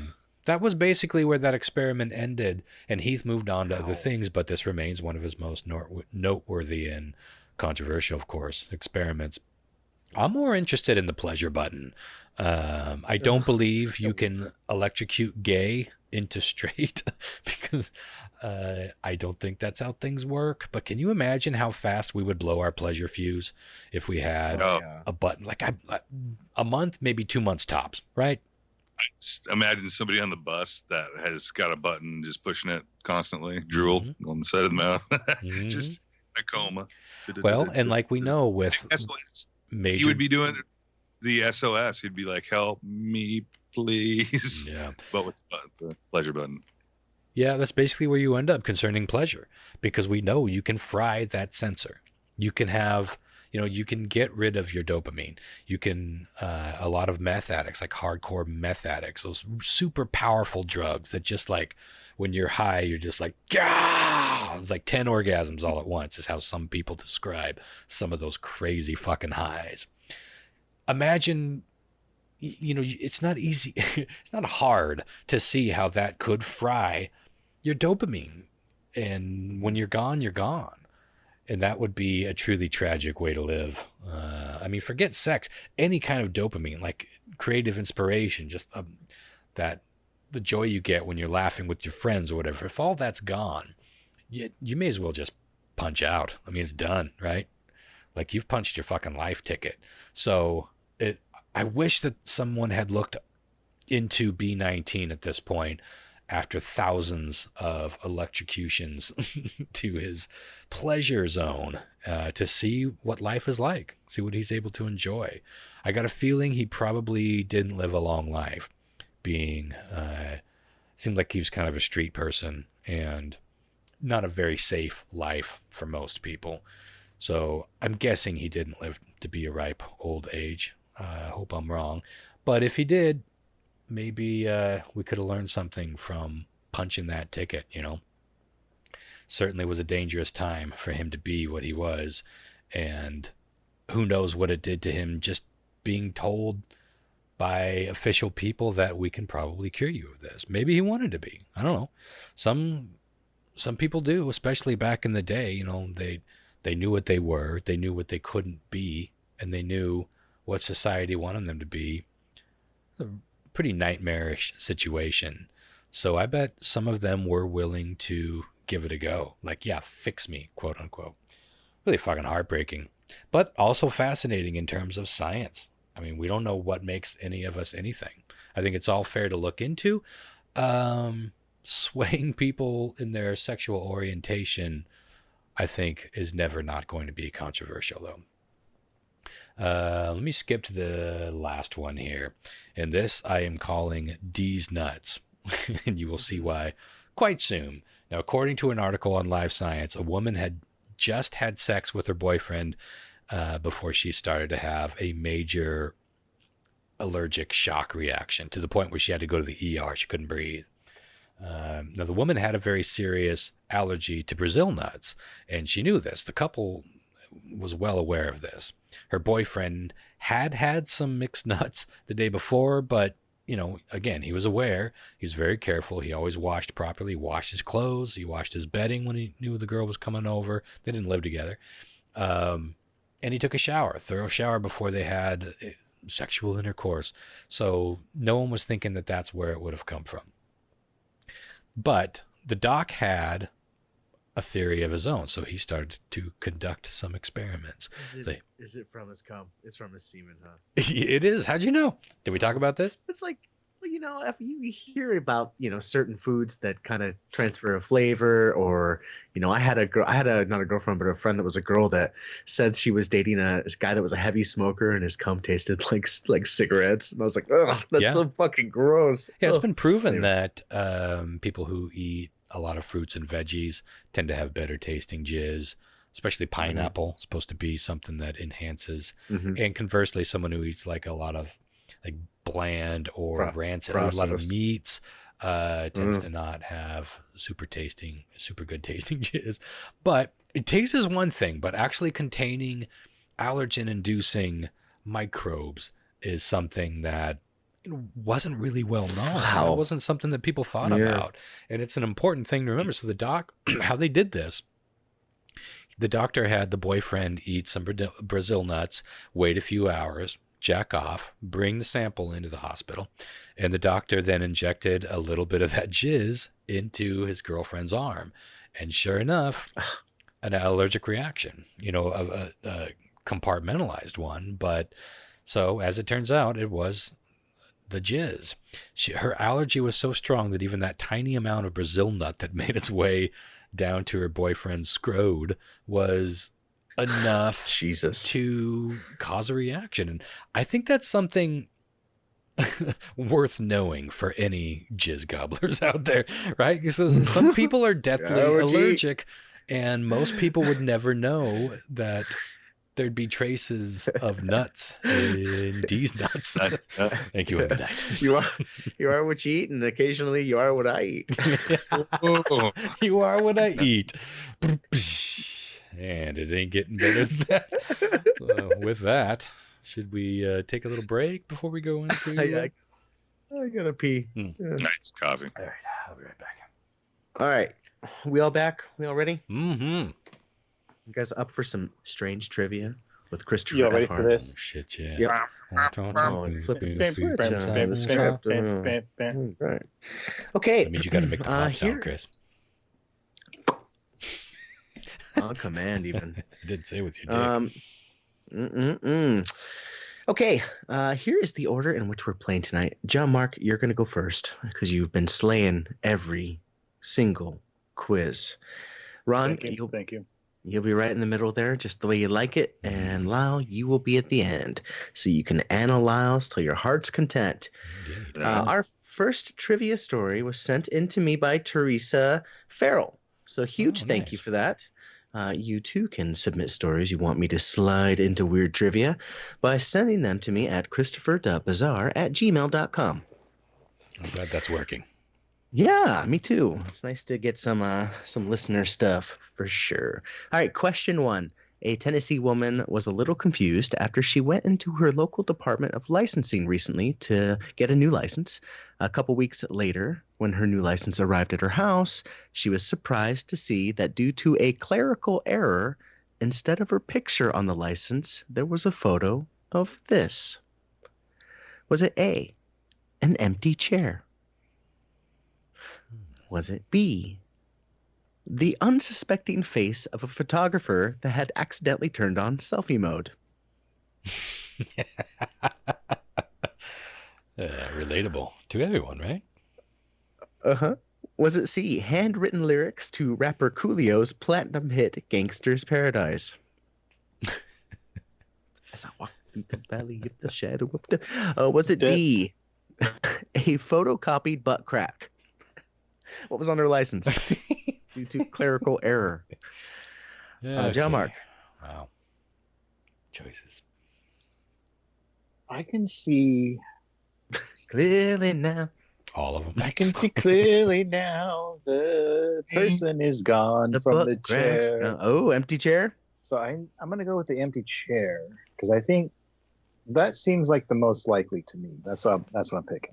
Okay. Yeah, that does seem the most likely to me, but I don't go that way. I know. You know that I'm leaning toward that sweet, sweet brown herring of the butt crack photocopy, but I also like I'm trying to. Ooh, weird. Yeah. Did we just? That's a throwback. Did we just get a fucking echo? Echo. Yeah. More echo. Wow, that really disoriented. I thought Chris was mocking me. For some reason, it sounded like Chris, like saying all my shit. Wow. You've been clever. Fuck you. It just sounded like you. Anywho, but I'm trying to think of the camera that they use. That can't be a selfie setting, right? I'm a square in nature. What? And yet, I am torn between the accidental selfie and the butt crack. I'm going to go with the butt crack because I don't think you can selfie the camera at the DMV.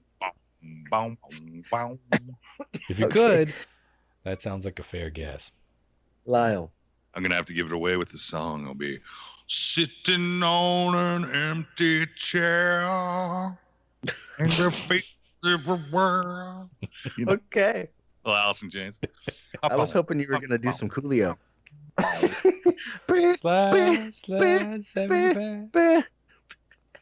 Yeah. All right, question 2. It's been a real challenge for students and parents alike nationwide as they learn to transition into an online learning environment. I'm really glad I don't have to deal with that yet. I feel super sorry for anyone that does. Seems kind of tough. Word. A school district in Springfield recently put a policy into place that stated while children were participating in online learning, they couldn't wear these. Was it A, pajamas? Can't be learning in your PJs, bro. Yeah, makes sense. Was it B, beauty facial masks of any kind? Beauty? No. I'm guessing this is all like in Zoom, like everybody can Yeah. see each other in the class. Beauty facial But it's mask. What does online, that yeah. mean? Like, Like like the a mud- scrubs, a and the mud mask masks, for like the them? charcoal Oh, no. mask, a mud mask, any kind of beauty facial mask. okay. That's what I. Was it C, political clothing, Mm. Yeah. or was it D, pets as hats? I'm What sorry. are they? Repeat the question one more time. Just the question. A school district in nope. A school district in Springfield Nope. recently put a policy into place that stated while children were participating in online learning, they could not wear these. So Okay. pajamas, beauty facials, of masks of any kind, political clothing, or pets as hats. Wow. Tough. John Mark. I'm going with pajamas because that kind of like coincides with the whole like thing with schools saying, yo, you can't wear this, you can't wear that, this kind of t-shirts out, this kind of dresses out, whatever. I'm going to go with the pajamas. Okay. Ronster. I was leaning toward the pajamas too, but that seems like an obvious one. I feel like to make this newsworthy, there has to be something in there that's like, yeah, don't do that. I'm torn between the mud mask and the political attire. I think I'm going to have to go with being an election year. Political attire. I think the parents absolutely would try to make some sort of statements through their kids. Okay. Although there are kids old enough to know. You can make that Well, choice that's the whole themselves. thing. Is most kids that are in school don't really give a crap about. Most of them Well, don't. Yeah. Most. Although more today than they did when we were kids. I would think just for the validity of you're trying to do something, and you're trying to, obviously you can't be together in a classroom. You want to represent, the school and higher education. So my theory would be you can't be wearing your pajamas to class. All right. Interesting choices. I am Probably is thoroughly pajamas. disappointed that nobody picked pets as hats, but I'll get over it. Well, Okay. All right. Question 3. you win some. You lose a few. Fuck. So despite COVID-19 shutting most of the country down, the annual Sturgis Motorcycle Rally still went forward with its event, gathering an estimated 250,000 Are you fucking shitting people. me? Potato. It went down Well, last of week. course, that fucking crowd. That makes sense. Good Lord.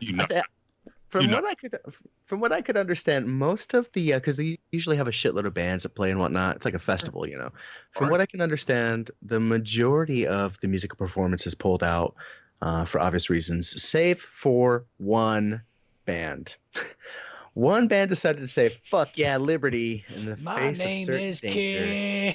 Hey, don't spoil my answers. Sorry. Or the answer. Sorry. In fact, Dang. the band's lead singer got on stage and said, we're all here together tonight. Fuck that COVID shit," before busting into song. Which artist are we talking about, guys? Okay. Was it A, Smash Mouth? Smash Mouth. Yeah, that seems like a kooky fit. Was it That could be the B, Ted Nugent? A wango the tango, my friends. chick. Okay. Was it C, Kid Rock? Yeah. I feel like Or was it D, Sugar Ray? You haven't been to Sturgis, have you? Have you? I know you've. I would like to. none of the Nuge is the only one that seems to fit, but I feel like I heard Nugent say something recently that made me think that he actually was. Well, don't break it down just yet. It's John Mark first. We're talking about bands that didn't pull out, that may have been not the first picks, like Ted Nugent for that crowd. It's possible. So I'm going with Smash Mouth.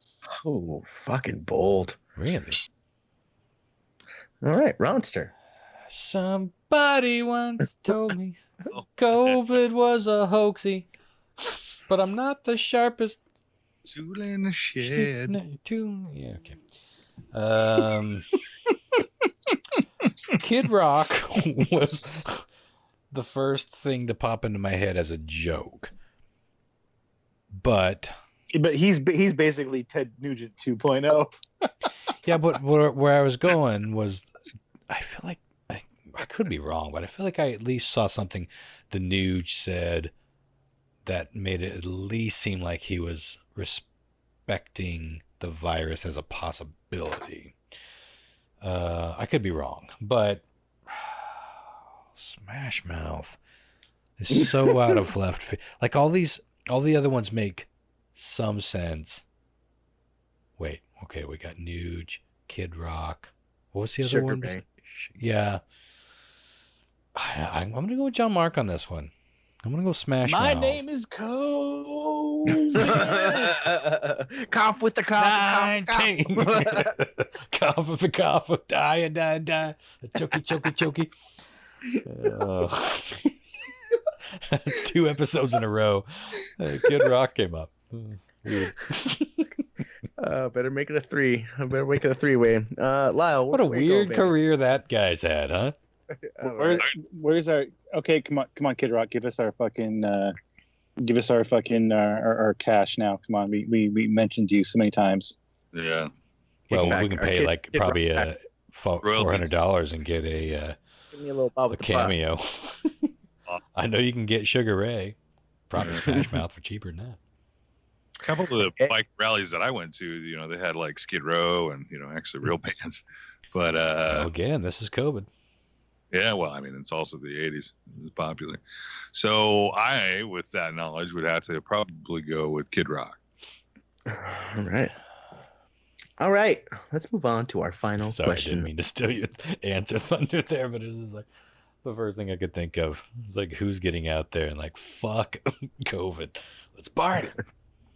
All right. This one was a fun one for me here. Rapper Cardi B recently dropped a fucking lit-ass single called WAP. Y'all listen to that yet? I haven't heard it, but Do you know what it stands for? I know what it's about, and I've heard the parodies, oddly enough. Yep. Yeah. WAP. I think it stands for wet ass pussy. Mm-hmm. I do believe so. Mm-hmm. It's gotten a lot of press, specifically for some of its choice language. However, in a recent interview with a morning radio show, Cardi B revealed that while she is fond of using explicit language, there are 3 words that even she can't bring herself to use. And they are a bit random. So this was fun. So what are the 3 words Cardi B just can't abide by? Is it A, chafe, bunion, and secrete? Okay. Is it B, moist, discharge, and horchata? I knew moist would be in there. Oh, Scorchata. Or is it C, schmegma, munchie, and seepage? I only recently learned what schmegma was. Oh my. Do you want to? I mean, not personal experience. I'm sure. Someone told me. Gary, what is this? Do you want to tell us what that is, Christopher? What schmegma is? Yeah. It's the stuff that I think it's usually under uncircumcised penis, right? You get like a little bit of schmegma in between. I don't know I don't know scientifically what it's made of. It's dick cheese is what they basically used to call it, basically dead skin cells and sweat and stuff. But it's not just for males. There are females that smeg is what it's called. Smeg. Are you schmegging? Smeghead. He hates it forever. Yeah. Surprised cum wasn't on there. Moist, there's though. another. Yeah, we're not quite. There's a D. There's always a D, Ron. D was queef, engorged, and ointment. Okay, so I'm going to recap one more time because I know everyone is enjoying my ASMR use of these words here. A was chafe, bunion, secrete. Yes. B was moist, discharge, horchata. C was schmegma, munchy, seepage. And D was queef, engorged, ointment. All of those back to back are going to make such a good stinger. I like how you laugh after all of them. This is fucking tough. I know that a lot of people have a problem with moist, Mm-hmm. but so that seems like the obvious one. But what was D again? Queef, engorged, ointment. So I have to admit, I haven't listened to a lot of Cardi B. You might be surprised by that fact. You're not familiar with Cardigan Backyardigan? But man, it's either B or D for me, and I'm gonna go with I'm gonna go with D. Going queef, engorged, ointment. Interesting and bold. Okay, Ronster. Moist is on the nose, but it is also so widely despised that I have to go with that. I mean, it's all a guess, so I'm just going with the one that I know tons of people hate. Yeah, I go with B too. To be or not to be. To be or not to be. B. Very fucking interesting turn of events here, guys. Let's go over the answers and see how we did. Question 1, again, huge thank you to Teresa Farrell for sending this one in. Tennessee woman was a little confused after she went in to get a new license. When she had her picture taken and got home, received the license, this is what was on it. I actually have the license right here. I'm going to send over to the group text. No, for fuck's sake. It was indeed a chair, which I believe John Mark guessed. John Mark and Lyle, actually. Yeah. Oh. For a point, a pump. What's wrong? You seem so shocked by that. Are we okay? Yeah, no. Hello? Oh, okay. Oh. I forgot that. I didn't realize that. Yeah. So I guess it's just I've never sat for a license photo of you guys. Like there's never a chair. Oh yeah. There's always a chair. You got to stand there, or sometimes you stand there. I remember there was a picture taken. I wasn't there. I was off the just off of the camera when they took the picture, and they had to make me come back into the frame because I thought they were done. They said they were done, and I walked off right when they were taking the picture. Captured your soul instead. Yeah. Okay, question 2.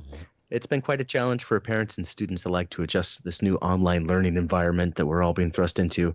A school district in Springfield recently put a policy into place that stated while children were participating in their online learning, they could not wear pajamas. It was the tamest of the four, for sure. John Mark and Lyle again with that. Yeah. Well. Interesting shit.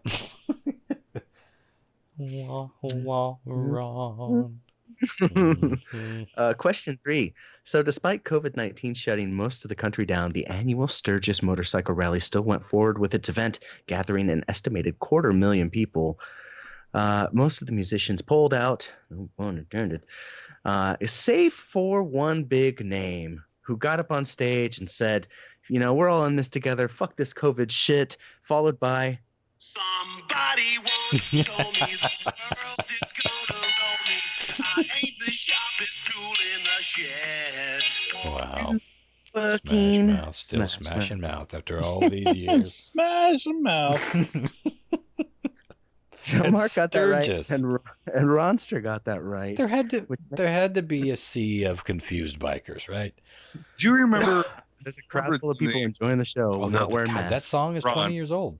Yeah. Ron, remember was the Oscars or something like that when Metallica was up for the heavy metal record, and who won it? It was like Jethro Tull.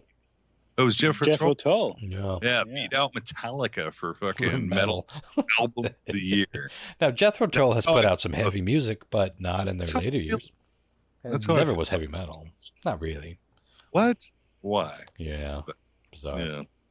somebody once told me. Let's see. So Lyle has 2, John Mark has 3, and Ron has 1. Moving into the final good. question here. Rapper Cardigan Backyardigan recently dropped a fucking lit-ass single called WAP. And it's got a lot of press, specifically for some of its choice language. However, she said in her interview there are 3 words she just can't abide by. She just doesn't use because they make her feel yucky. Those words were moist, discharge, and horchata. Oh, that was the chief. Ron and Lyle got that correct, which means we have a tie between Ron shit. and John fucking Mark. So here's what I got for you. Are either of you gentlemen familiar with ex-Disney princess Bella Thorne? She's been all over the news last few years, made a few movies. Hot little thing, always posting scantily clad. Scanty. Man, I got to get out of this podcast, you guys. Fucking Christ. We're almost there. We're almost home free. You guys familiar with this actress? No. Not by name, no. The name sounds familiar, kind of vaguely, but like, other than that, no. She's had a few up and down relationships that were very public. Now, when you say ex-Disney princess, you mean like at Disneyland? Or no, she was on a show. She was on one of the. She's like okay. Miley Cyrus type kind of. Yeah, Bella Thorne. She directed. I think last year she directed a Pornhub exclusive movie. I haven't seen it yet, surprisingly. But she doesn't actually do the pornography yet. But she does post a lot of, risque, and she makes money off of Instagram. But about a week ago, I think it's almost 7 days now, she started an OnlyFans site. I'm sure you're all familiar with what OnlyFans is at this point. Yeah. Yes. I got one. Do you really? No. I was going to say. Who would pay for my OnlyFans? I think you'd be surprised. Yeah, you. As long as you so you could blackmail me with the photos. With 10 accounts. I want back to pictures, damn it. I actually have a friend, an acquaintance through Extra Life, and she has been on our show before as a podcaster. Who she does the Mommy Gamers podcast, and it's no secret she's been very public about this. She started an OnlyFans page and shot up to one of the top 4% for earners or something ridiculous. I'm going to get her on the show because I think it's going to be a fascinating story. Yeah.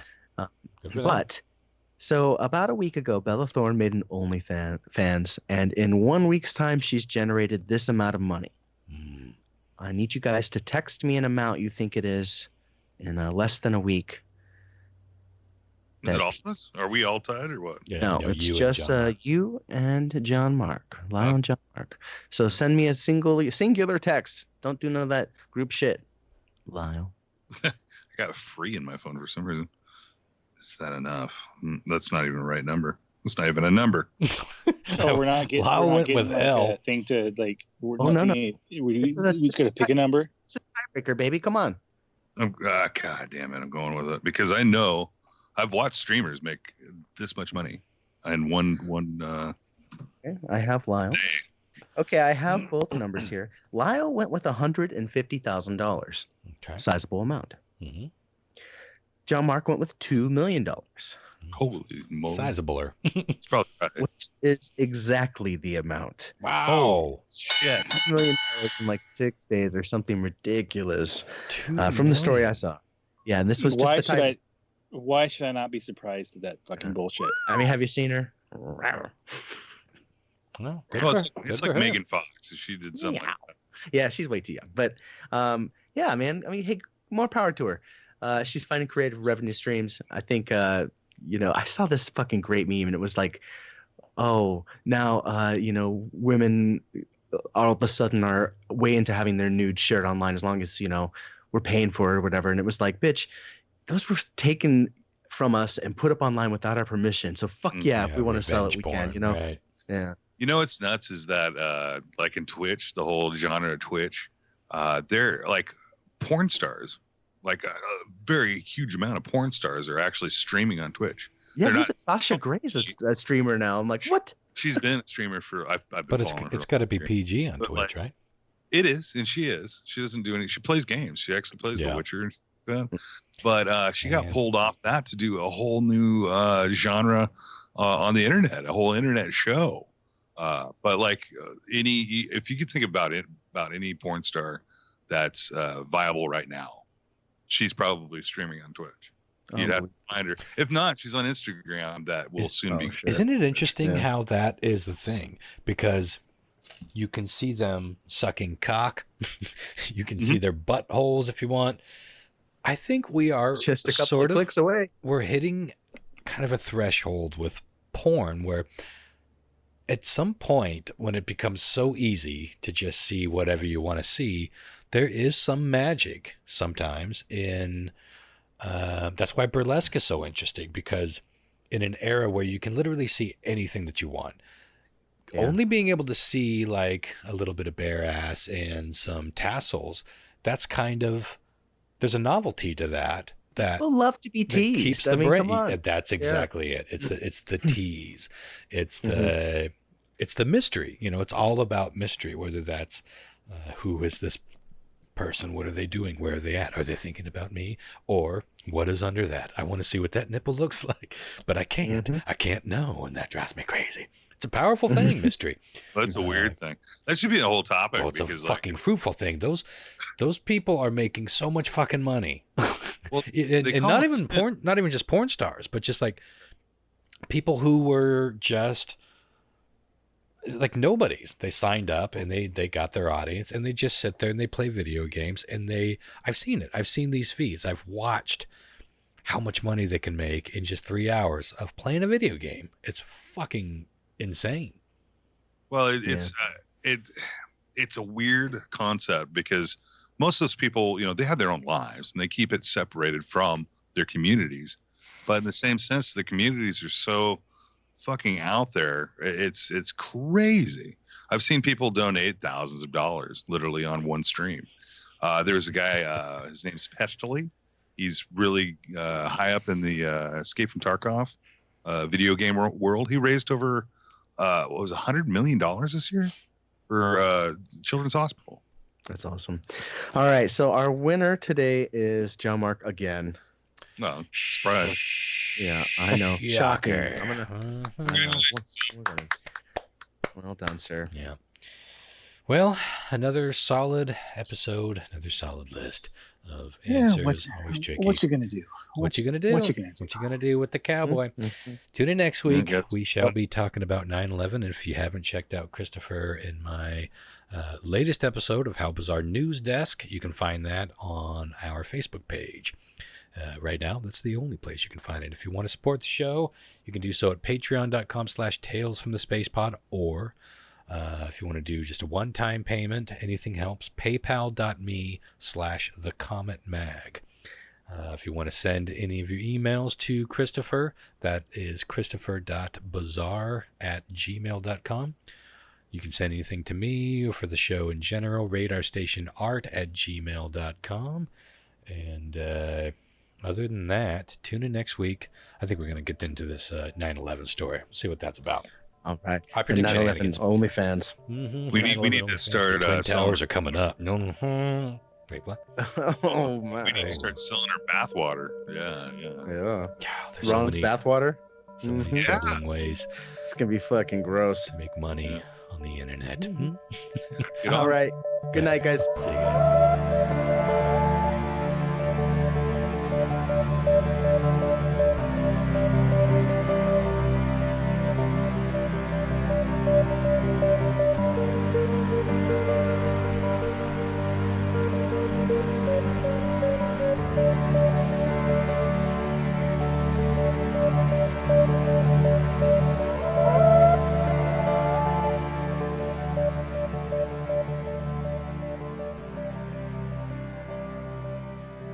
Chafe, bunion, secrete, moist, discharge, horchata, schmegma, munchie, seepage, queef, engorged, ointment.